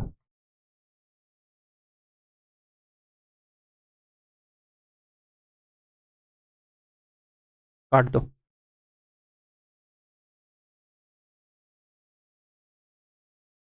अब AC की वैल्यू क्या होगी? AC विल बी 13, 3 और 2, तो 13 6 78। अब अगर AC की वैल्यू 78 है तो डी ई की वैल्यू क्या होगी, इससे हाफ, तो D E will be equal to, यहाँ पर लिख देते हैं 39 प्लस ओ एफ। अब ओ एफ की वैल्यू निकालनी है, ये 3 है, ये 1 है, ये 2 है, मुझे 3 2 5 और 1 6 1/6 निकालना है। किसका 1/6 निकालना है, इस पूरी मीडियन का। ये पूरी मीडियन क्या होएगी, देखो 78 का हाफ ये होएगा, इसको अगर मैं जेड बोल दूं, ए जेड जो है वो भी 39, जेड सी भी 39 और बी जेड भी 39, तो 39 का 1/6, यानी कि अगर मैं 3 से काटूं तो 13/2, यानी कि 6.5 45.5। तो चीज़ें रिवाइज हो रही हैं कि नहीं हो रही, क्लियर है, okay.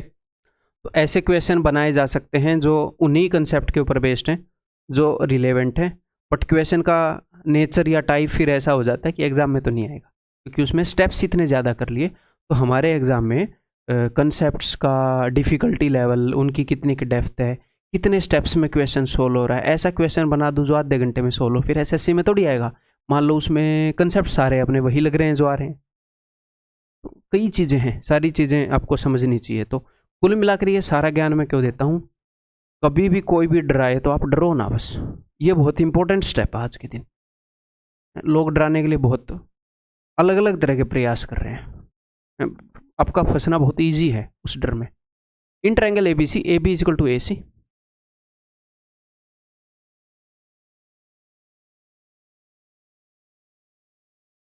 A B is equal to A C and D is a point on B C, B D is 5, D इसके ऊपर एक पॉइंट है, बी डी जो है वो 5 है, ठीक है। A B is equal to 12, A B 12 है, ए सी भी 12 है, ठीक है। And A D is equal to 8। कभी कभी हो सकता है आपसे पहली बार में जो फिगर बने वो उतनी अच्छी ना बने, तो कोई दिक्कत नहीं है, मैं तो क्वेश्चंस को पहले कर चुका हूँ। Then the length of C D is equal to what, तो सी डी की लंबाई क्या होगी। अब ये आइसोस्केलस ट्रायंगल है, आया हुआ क्वेश्चन है, यहाँ से अगर मैं एल्टीट्यूड ड्रॉ करूँगा तो ये मीडियन का काम भी करेगी। आप बोलोगे जी हाँ, आइसोस्केलस ट्रायंगल है, तो डी जेड को अगर मैं ए मान लूँ तो ये सारा हो गया 5 प्लस ए, तो जेड सी भी हो जाएगा 5 प्लस ए। क्लियर है, आइसोस्केलस ट्रायंगल है भाई, एल्टीट्यूड मीडियन का भी काम करेगी। ओके जी, लीजिए अब आगे सॉल्व करते हैं। सी डी की लंबाई उसने पूछी है, सी डी की लंबाई। तो बताओ अब क्या कर सकते हैं, सोचो जरा क्या कर सकते हैं। ये काम कई बार करना पड़ता है अपने एग्जाम के अंदर। यहाँ पर दो राइट एंगल ट्रायंगल हैं, एक तो ए डी जी, दो राइट एंगल ट्रायंगल हैं, एक तो ए डी जी और एक है ए डी जेड और एक ए जेड सी। तो ए डी जेड के अंदर ये दो साइडें पता हैं, इसकी लंबाई निकाल सकते हो, इसके अंदर ये दो साइडें पता हैं, इसकी लंबाई निकाल सकते हो। तो यहाँ से और यहाँ से इसकी लंबाई निकाल कर इक्वेट कर दो, ठीक है, ए जेड की लंबाई। ये काम कई बार करना पड़ता है पाइथागोरस के साथ। तो इसकी लंबाई क्या होएगी, 8 का स्क्वायर 64, यहाँ पर कर देते हैं 64 प्लस ए का स्क्वायर, नहीं ये जो 8 है ये हाइपोटेन्यूज है तो घटेगा, आपने भी नहीं बताया, बेशरम हो बड़े, ठीक है। ये हाइपोटेन्यूज है 144 माइनस इसका स्क्वायर घटेगा, तो घटाते हैं जी 25 minus A square minus 10a, ठीक। इट इम्प्लाइज दैट ये 10a है, ये इधर आ जाएगा 10a इज इक्वल टू, ये 64 उधर जाकर घटेगा तो ये हो जाएगा 80 89। अगर मैं 89 को घटा दूँ तो 14 में से 9 गए 5, 13 में से 8 गए 5, तो a इज इक्वल टू 5.5, ठीक है। उसने क्या पूछा है, उसने पूछा है सी डी, तो इट इज़ 2a + 5, है ना। तो 5.5 का डबल होएगा 11 और 5 16, answer will be option C. 2018 tier 2 का क्वेश्चन है। Clear, are we cool. In triangle ABC the length of side A B B C and A सी,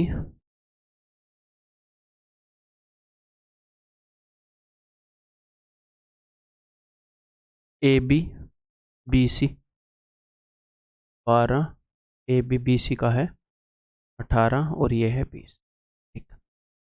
ये भी थोड़ा सा टिपिकल क्वेश्चन है, लेकिन वो सेम चीज़ प्रैक्टिस करने के लिए आपको दिया है, तो डरना नहीं है, बिल्कुल भी डरना नहीं है। D is a point on A C, A C के ऊपर इस लेक्चर में कई ऐसे क्वेश्चन होंगे जो आपको डायरेक्टली नहीं स्ट्राइक हो रहे होंगे, और ये नेचुरल है, कई बच्चों के साथ हो रहा होगा ऐसे, कई के साथ हो रहा होगा।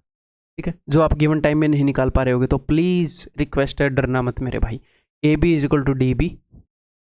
तो इसने डी यहाँ पर एक पॉइंट खींचा है, इस तरीके से खींचा है कि A B is equal to D B, यानी कि ये 12 है तो ये भी 12 होएगा। Okay, then what is the value of A D is to D C. A D और डी सी की क्या वैल्यू आएगी? ठीक है, देखो आइसोस्केलस ट्रायंगल है, हिंट देता हूँ, एल्टीट्यूड खींच लो। एल्टीट्यूड जो है वो मीडियन का काम भी करेगी। ठीक है सर, खींच देते हैं। चलो, मीडियन का काम भी करेगी तो ये दोनों बराबर हो जाएंगे। ठीक है, ये पूरी क्या है? ये पूरी है 20, ये पूरी। ठीक है, तो मैं इसको भी a मान लूँ, इसको भी a मान लूँ, तो a और a 2a, ये क्या हो जाएगा? ये हो जाएगा 20 माइनस 2a। क्लियर है? ये दिख रहा है ना, 20 माइनस 2a। अब हम क्या करेंगे, देखो दो राइट एंगल ट्रायंगल के अंदर मैं क्या करूँगा, मैं ये जो बी जेड है इसकी लंबाई को इक्वेट कर दूंगा, बिकॉज लास्ट वाला क्वेश्चन पूछा हुआ था, इसके अंदर भी एग्जैक्टली सेम सा ही मामला चल रहा है। बी जेड की लंबाई तो इस वाली ट्रायंगल के अंदर देख लो या इस वाली के अंदर देख लो, बात तो एक ही है, दोनों भाई आइसोस्केलस ट्रायंगल के ही दो हिस्से हैं। और एक ये बड़ी वाली ट्रायंगल देख लो, बी जेड सी। एक तो ए बी जेड देख लो और एक बी जेड सी देख लो, इनके अंदर बी जेड की लंबाई को इक्वेट कर दो। तो इसके अंदर देखो बी जेड की लंबाई क्या होगी, ये हाइपोटेन्यूज है 144 माइनस ए स्क्वायर इस इक्वल टू, इस बड़ी वाली ट्रायंगल में देखो 18 का स्क्वायर क्या है 324, माइनस इस वाली साइड की लंबाई क्या है, इस वाली साइड की लंबाई ये हो जाएगी b माइनस 2a प्लस ए, यानी कि 20 माइनस ए।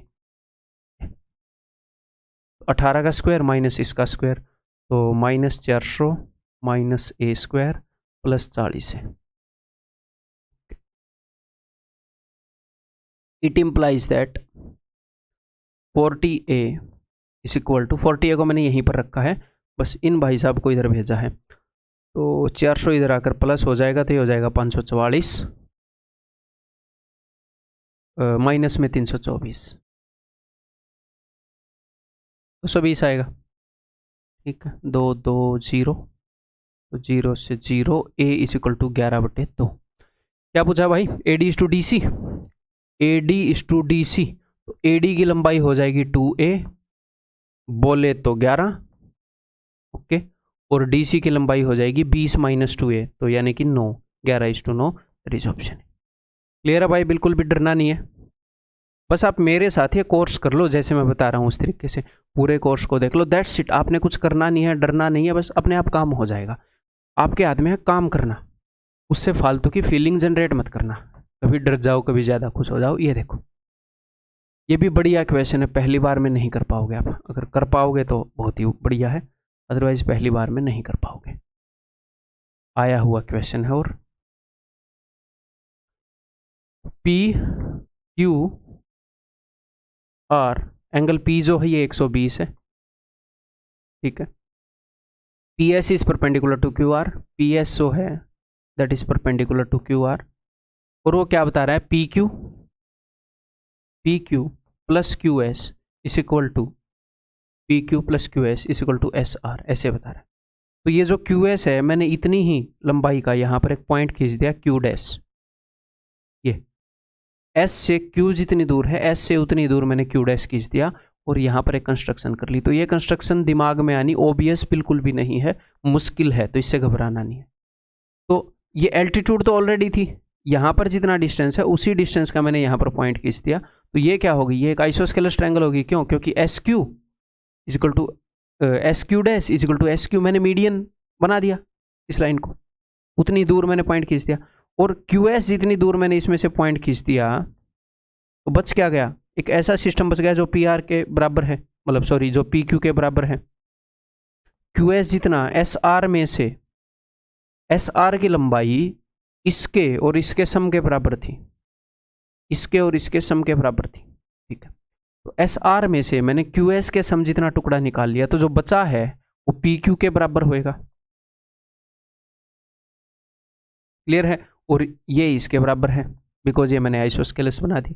तो ये कंस्ट्रक्शन स्ट्राइक होना इज नॉट ऑबियस, ना हो तो टेंशन नहीं लेनी। क्लियर है? अब ये क्वेश्चन इजीली हो जाएगा। तो ये क्या है भाई, angles opposite to equal sides are equal. अगर ये ए है तो ये भी ए, ये वाला एंगल क्या बन गया फिर, एक्सटीरियर एंगल बन गया इन दोनों के सम के बराबर। ये 2a है तो ये भी 2a, angle opposite to equal side are equal. ठीक है, ऊपर वाला एंगल 120 था तो नीचे वाले दोनों एंगल का सम कितना होएगा, 60। 180 होता है सारे एंगल का, बड़ी ट्रायंगल की बात कर रहा हूँ। तो 2a plus a 3a is equal to 60। It implies that a is equal to 20। उसने क्या पूछा है, उसने पूछा एंगल क्यू का माप, तो एंगल क्यू का माप क्या हो जाएगा 40। 2a, that is option C. Clear है, बहुत ही बढ़िया क्वेश्चन था, बहुत ही बढ़िया। ये आया हुआ है CGL 2018 टीयर 2 में। Next,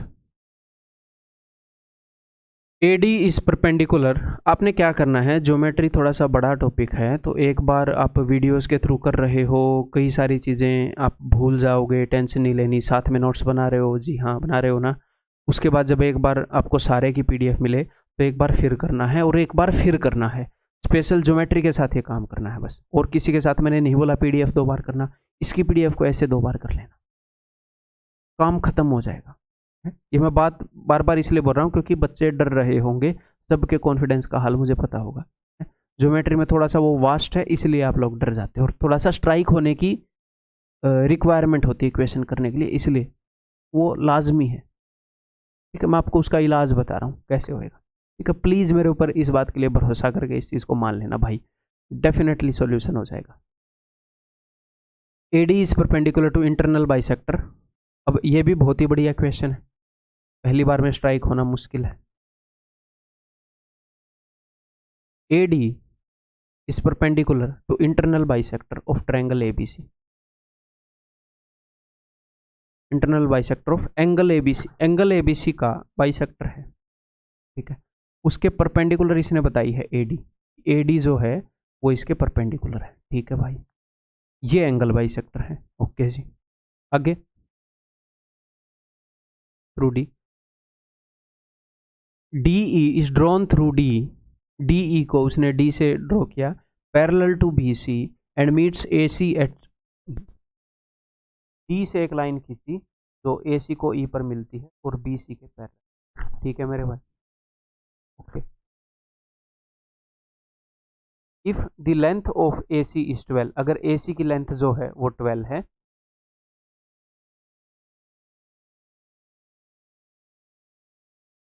then the length of AE, तो AE की लंबाई क्या होगी। देखो मेरे को तो इसका उत्तर भी याद है, पर जो पहली बार करेगा उसके लिए मुश्किल है ना, तो ये आपके लिए आसान हो जाएंगी चीज़ें। अब आप इस लाइन को देखो BD को, BD जो है एंगल बाइसेक्टर भी है, और BD जो है वहाँ पर एल्टीट्यूड। BD एंगल बाइसेक्टर भी है और एल्टीट्यूड भी है। अगर मैं इस लाइन को ऐसे एक्सटेंड कर दूं और यहाँ पर नाम दे दूं सपोज Z, तो क्या है, ट्रायंगल ABZ में देखो जो BD है ये एंगल बाइसेक्टर भी है और ये एल्टीट्यूड भी है। ठीक है, दोनों चीज़ों का काम कर रही है, इसका मतलब ये आइसोस्केलस ट्रायंगल है। और ये जो लाइन है ये मीडियन का काम भी करेगी, सामने वाली साइड को 2 बराबर हिस्सों में भी बांटेगी। अब आप देखोगे, अब ट्रायंगल AZC में देखो जो DE है वो बेस के पैरेलल है कि नहीं, और यहाँ पर रेशियो 1:1 का, तो यहाँ पर भी रेशियो 1:1 का होएगा। 12 को 2 बराबर हिस्सों में बांट दो 6 और से। AE is clear. ठीक है, समझ में आ गई बात। तो ये जो कंस्ट्रक्शन वाले क्वेश्चन हैं ये ये ये ये ये थोड़े से मुश्किल हैं। अगर आपने एक बार कर लिया, आपको याद हो गए, फिर आपको लगेगा ये तो आसान है। नहीं भाई, पहली बार की मैं बात कर रहा हूँ, तो ये मुश्किल है, टेंशन नहीं लेनी। कंस्ट्रक्शन नहीं पता चलती है भाई कई बार। हाँ, जो क्वेश्चन आसान होगा उसको आसान बोल दूंगा। T and E are 2 points on the sides AC and BC respectively of triangle AB।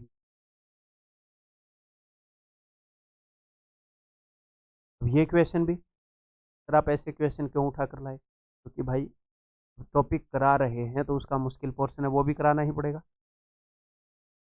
T and E are 2 points on side AC and BC। AC के ऊपर एक पॉइंट है D और BC के ऊपर एक पॉइंट है E। DE is equal to 18, DE जो है वो 18 है, पर मैं जानबूझ के गलती कर रहा हूँ। CE is equal to 5, C जो है वो 5 है। DEC इज 90, तो DEC इज 90। तो कई बार क्या होएगा, आपको डायग्राम दोबारा भी बनाना पड़ता है, that is very much natural. ये थोड़ी पहले पता है कि ऐसे कांड करेगा वो।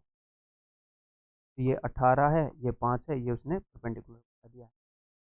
Then tan angle A B C, tan A B C, ठीक है जी। यहाँ पर मैं क्या करूँ, ब्रेक एल्टीट्यूड, तो tan A B C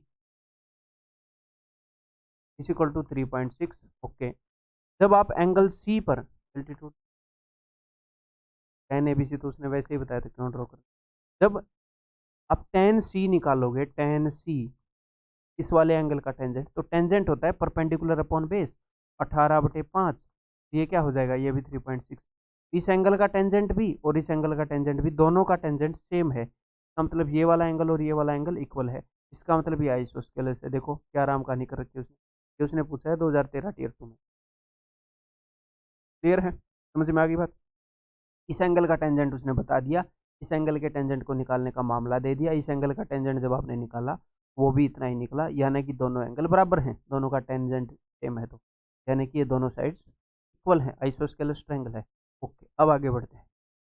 then A C is to C D, तो A C is to C D, A C is to C D की क्या वैल्यू होगी, ये हमने बताया। ट्रायंगल आइसोस्केलस है, अब कंस्ट्रक्शन, अगर मैं यहाँ से एल्टीट्यूड ड्रॉ करूँ तो वो मीडियन का काम भी करेगा, यानी कि this is equal to this, ये दोनों बराबर हैं। यहाँ पर मान लो ये पॉइंट है जेड। ओके, तो उसने पूछा है ए सी टू, क्या पूछा है, सी, तो ये जो लाइन है ये इसके पैरेलल होएगी, जी हाँ, बिकॉज सेम लाइन के परपेंडिकुलर हैं दोनों, तो A C to C D will be equal to, A C क्या है, बड़ी ट्रायंगल की साइड, तो बड़ी ट्रायंगल की साइड क्या हो जाएगी, यहाँ पर देखो ई जेड बड़ी ट्रायंगल की साइड है ना, देखो ए सी बड़ी ट्रायंगल की साइड, सी डी छोटी ट्रायंगल की साइड, तो सी जेड बड़ी ट्रायंगल की साइड और सी ई छोटी ट्रायंगल की साइड। सर आपने ऐसे ही क्यों लिया, बिकॉज यहाँ पर इसने आंसर में सी ई सी ई सी ऐसे कर, अदरवाइज मैं ऐसे भी ले सकता था ए जेड और डी, बड़ी ट्रायंगल की साइड बटे में छोटी ट्रायंगल की, ठीक है। उत्तर में सी सी कर रखा है तो इस तरफ वाली लेंगे। अब देखो, अब उसने सी जेड तो नहीं ले रखा, जेड तो मैंने पॉइंट बनाया है, तो उसने जेड के रेफरेंस में तो आंसर दे ही नहीं सकता। हाँ, जो सी जेड है, बिकॉज ये जो लाइन है ये एल्टीट्यूड का काम भी कर रही थी, मीडियन का काम भी कर रही थी, तो ये मिड पॉइंट है, तो सी जेड जो है वो बी सी का हाफ है, तो सी जेड को मैं लिख सकता हूँ बी सी बाई 2, और नीचे एक सी ई तो पड़ा ही है, तो this is the answer, B C ratio to C. तो क्या ये डिफिकल्ट क्वेश्चन है, जी हाँ डिफिकल्ट क्वेश्चन। क्लियर है भाई, मेरे को बस एक ही डर लग रहा है, आपको वो डर दिख भी गया होगा, फालतू में कुछ लोगों का कॉन्फिडेंस डाउन ना हो। कराने भी ज़रूरी है, लेकिन साथ में जो इन्फॉर्मेशन देनी ज़रूरी है वो भी मैं दे ही रहा हूँ, वैसे तो डरना नहीं। If the orthocentre and the centroid of a triangle are same, अगर किसी ट्रायंगल का ऑर्थो सेंटर और सेंट्रोइड सेम है तो इसका मतलब वो ट्रायंगल कैसी है, वो इक्विलेटरल है। एक ही ट्रायंगल है जिसके अंदर सारे सेंटर मिल जाते हैं, किसमें, इक्विलेटरल, ठीक है। तो अगर कोई डिफिकल्ट क्वेश्चन आपके एग्जाम में आया तो कितने आएंगे, मान लो 30 क्वेश्चन है, इसमें से 3 डिफिकल्ट दे देगा, 27 कैसे देगा, 2 डिफिकल्ट नहीं होंगे, इसका मतलब ईजी होंगे नहीं, कुछ ईजी होंगे, कुछ मॉडरेट होंगे, कुछ थोड़े से कैलकुलेटिव होंगे, ऐसे करके, और डिफिकल्ट नहीं बोल सकते, ऐसे नहीं बोल सकते कि आप कर नहीं पाओगे। तो अगर ज्योमेट्री में एक क्वेश्चन मुश्किल आ गया, एक क्वेश्चन अलजेब्रा में मुश्किल आ गया, एक परसेंटेज में मुश्किल आ गया, तो इसका मतलब बाकी चैप्टर में अब ऐसे मिलेंगे जो आप कर पाओगे। तो अब मुश्किल क्वेश्चन को फिर क्या करना है, इग्नोर, उस राउंड में नहीं करना, बाद में करना है। तो मुश्किल क्वेश्चन से डरने की जरूरत है नहीं, डरने की जरूरत नहीं है, उसको पहचान के स्किप करने की जरूरत है, जो कि आप नहीं कर पाते हो सही टाइम पर। पेपर कैसे होता है, जब हम अपने सिलेबस के रिपीटेटिव क्वेश्चंस में महारत हासिल कर लेते हैं, तो हम उनको जल्दी करते हैं, हमारी स्पीड उनमें बढ़ जाती है। फिर इनको भी देख लेते हैं, फिर 27 में से तकरीबन 20 के लगभग क्वेश्चन ऐसे होंगे टोटल जो आप इजीली कर पाओगे, बहुत ही इजीली कर पाओगे। फिर इनमें थोड़ा सोचना पड़ेगा, इनमें थोड़ा ज़्यादा सोचना पड़ेगा, दैट्स इट। इनको पहचान के इनकी जगह पर करना जरूरी, कब इनको करूँ, कब इनको करूँ, कब किसको स्किप कर दूँ। These are round 1 question. अब कई बच्चों के हो सकता है 18 हो रहे हो राउंड 1 में, अब वो टेंशन ले लेंगे, ये फिक्स नंबर नहीं है, अंदाजा सा है। These are round 2 question, these are round 3। Next हो गया, next. If only two medians of a triangle are equal, किसी ट्रायंगल की सिर्फ दो मीडियन इक्वल हैं तो इसका मतलब वो आइसोस्केलेस है। अगर तीनों इक्वल होगी तो वो इक्विलेटरल हो जाएगी। इक्विलेटरल में तो तीनों तरफ से सिमेट्रिकल है। अब सिर्फ दो मीडियन इक्वल हैं, सिर्फ दो एंगल बाइसेक्टर इक्वल हैं, इसका मतलब आइसोस्केलेस है। और कौन से वाले दो इक्वल हैं? ये वाले आइसोस्केलेस। नेक्स्ट बताओ भाई, बताओ। किसी भी क्यूब के डायगोनल का फॉर्मूला क्या होता है? √3a, √3 into side. अगर मैं साइड को a मान लूँ तो डायगोनल इज इक्वल टू √3। ये आपको बता दिया है मैंने, अब आप इजीली कर पाओगे। If the length of diagonals DF, तो DF जो डायगोनल है यहाँ से लेकर यहाँ तक, इसकी लंबाई है √3a, अगर इसकी साइड को मैं a मान लूँ तो। और AG की लंबाई भी है √3a और CE की लंबाई भी है √3। वो बोल रहा है इन सब को उठाकर मैंने एक ट्रायंगल बना दी। एक तो इक्विलेटरल ट्रायंगल बनाएगा वो, तो वो बनाएगा इक्विलेटरल ट्रायंगल की लंबाई होगी √3a। ए क्या है? क्यूब की साइड। ओके, अब वो क्या बोल रहा है? Then the radius of the circle circumscribing the triangle. ऐसे सर्कल का रेडियस बताओ जो इसको सर्कमस्क्राइब कराए, यानी कि R। वो क्या होगा? साइड बटे में √3, जो ट्रायंगल की साइड है, ट्रायंगल की साइड बटे में √3, √3 से √3 कट गया। ए क्या है? ए है क्यूब की साइड, तो is equal to the side of the cube. Option है, ऑप्शन है। क्लियर है भाई? इन द गिवन फिगर, मैं देखता हूँ ये कितने लोग करते हैं। In the given figure ABC is an equilateral triangle, पर ABC है एक equilateral triangle sir. Two circles of radius 4 centimetre and 12 centimetre. ये सर्कल है 4 सेंटीमीटर रेडियस का, सर्कल है 12 centimetre. Are inscribed in the triangle, what is the side of the equilateral. तो मुझे एक बात बताओ, अगर मैं आपको ये बोलूँ कि मेरे पास एक इक्विलेटरल ट्रायंगल है, इस सर्कल का, इक्विलेटरल ट्रायंगल की साइड है, इस सर्कल का रेडियस बताओ, तो आप बता दोगे। आप बोलोगे सर ये इन रेडियस है, बाहर वाला रेडियस तो सिर्फ √3 से डिवाइड करने पर आता है, बाहर वाले सर्कल का रेडियस, लेकिन अंदर वाला उसके कंपैरिजन में हाफ होता है, तो एक 2 से भी डिवाइड। अब इसी क्वेश्चन के अंदर अगर मैं आपको ये बोल दूं मैंने एक और सर्कल ड्रॉ कर दिया, अब R की वैल्यू बताओ। एक और सर्कल ड्रॉ करने से R की वैल्यू बदलेगी? चाहे यहाँ लाख सर्कल ड्रॉ कर दो, हमें क्या है भाई? तुम्हारा पेन, तुम्हारी नोटबुक, कितने भी बना तो हमें क्या है?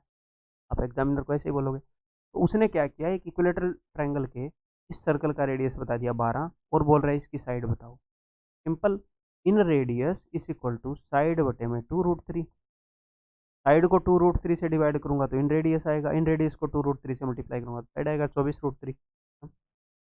मैं इसकी ज़रूरत ही नहीं है, क्या ज़रूरत है? मैं पता नहीं वो क्या सोच रहा था इक्वेशन देते। लेकिन अब मैं आपको एक चीज़ बताऊंगा यहाँ पर काम की, दूसरे पेज पर बताते हैं। Let me tell you of काम।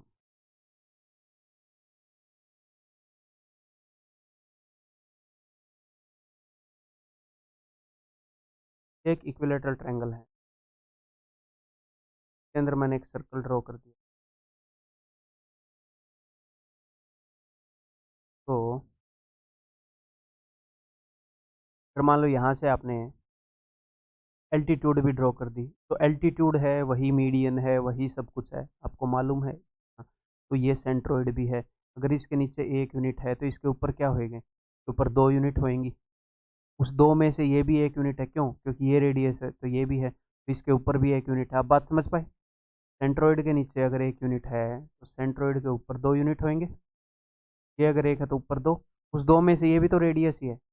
एक ये हो गया, एक ये हो गया। तो किसी भी इक्विलेटरल ट्रायंगल के अंदर अगर आप एक सर्कल ड्रॉ करते हो तो देखो इक्विलेटरल ट्रायंगल की हाइट है 1 2 3, 3 में से 2 यूनिट ये सर्कल खा गया, तो इसके ऊपर जो ट्रायंगल बचती है ना मेरे भाई, सर्कल बनाने के बाद जो ट्रायंगल बचती है वो पूरी बड़ी वाली ट्रायंगल का 1/3 होती है। पूरी बड़ी वाली ट्रायंगल का कितना होती है? तीसरा है। तो देखो, पूरी बड़ी ट्रायंगल की हाइट 3 है तो उसकी height 1।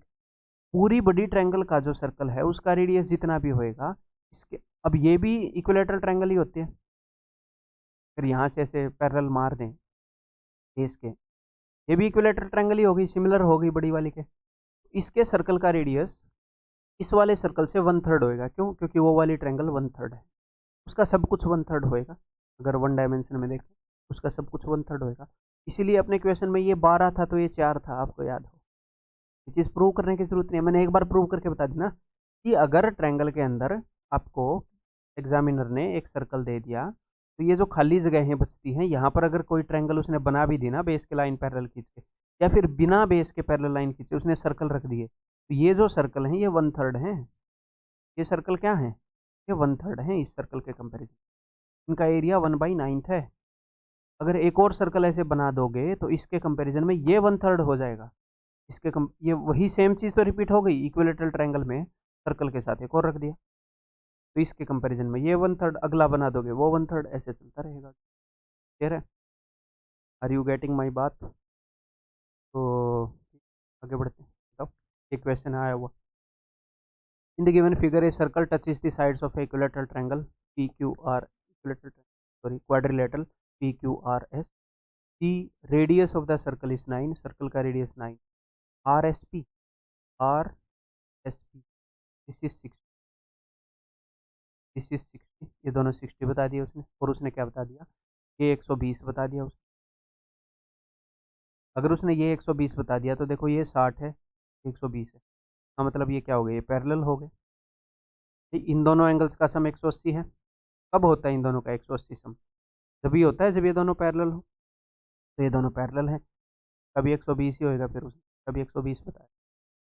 Okay, what is the perimeter of the quadrilateral? इस क्वाड्रिलेटरल का पेरीमीटर क्या है?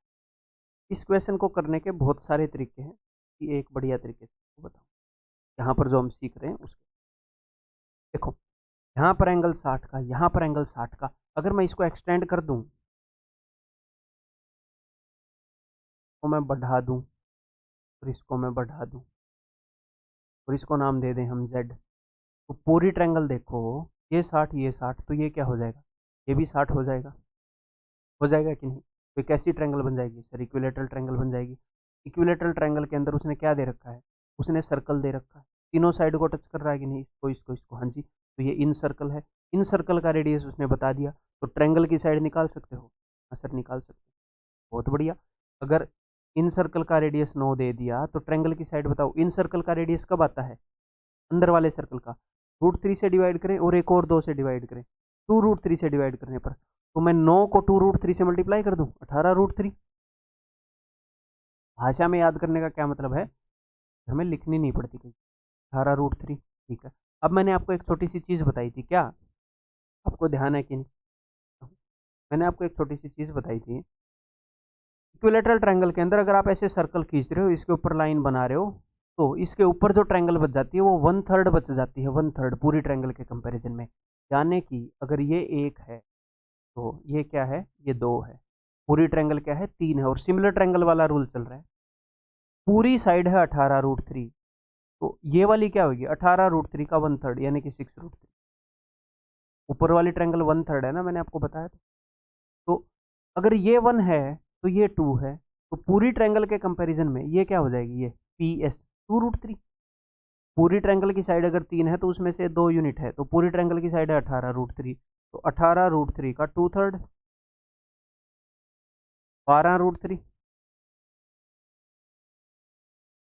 ये भी 12√3 खत्म। वो पेरीमीटर पूछ रहा है इसलिए मैं ये निकाल रहा हूँ सारी। इसको करने के बहुत सारे तरीके हैं, बहुत सारे कंसेप्ट लग सकते हैं, मैंने एक कंसेप्ट से आपको बता दिया।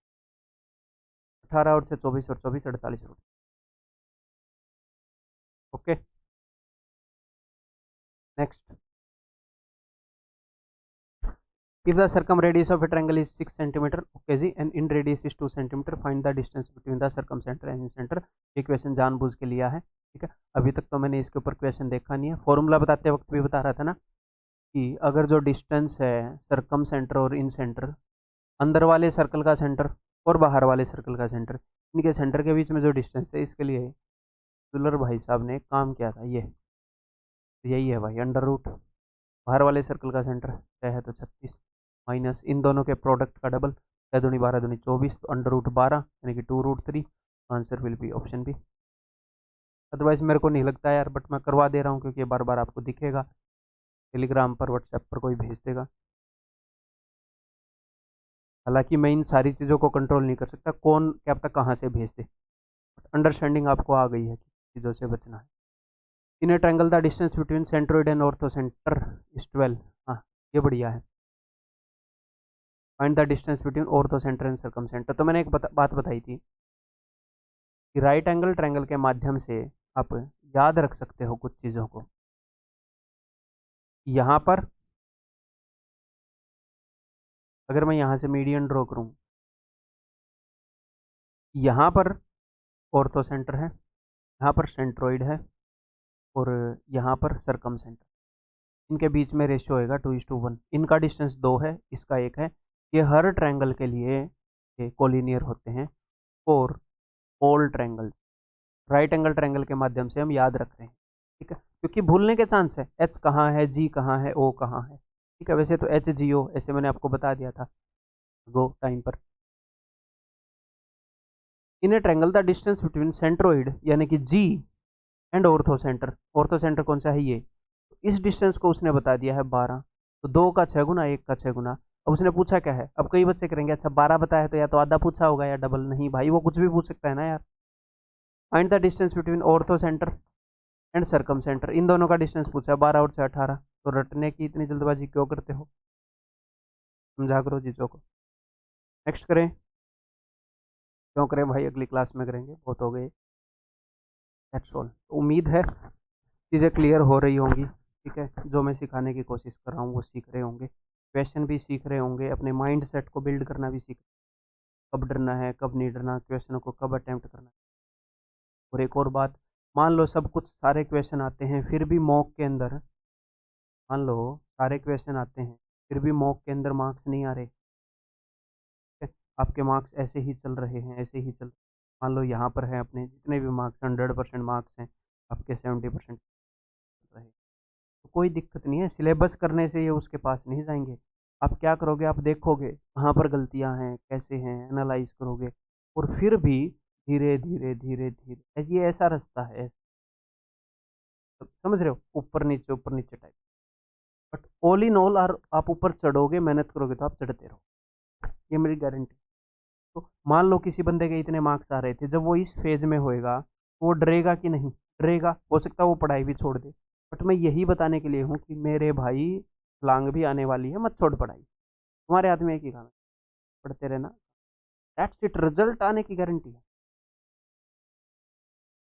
फिर कर दे क्लास कर, अगली में मिलते।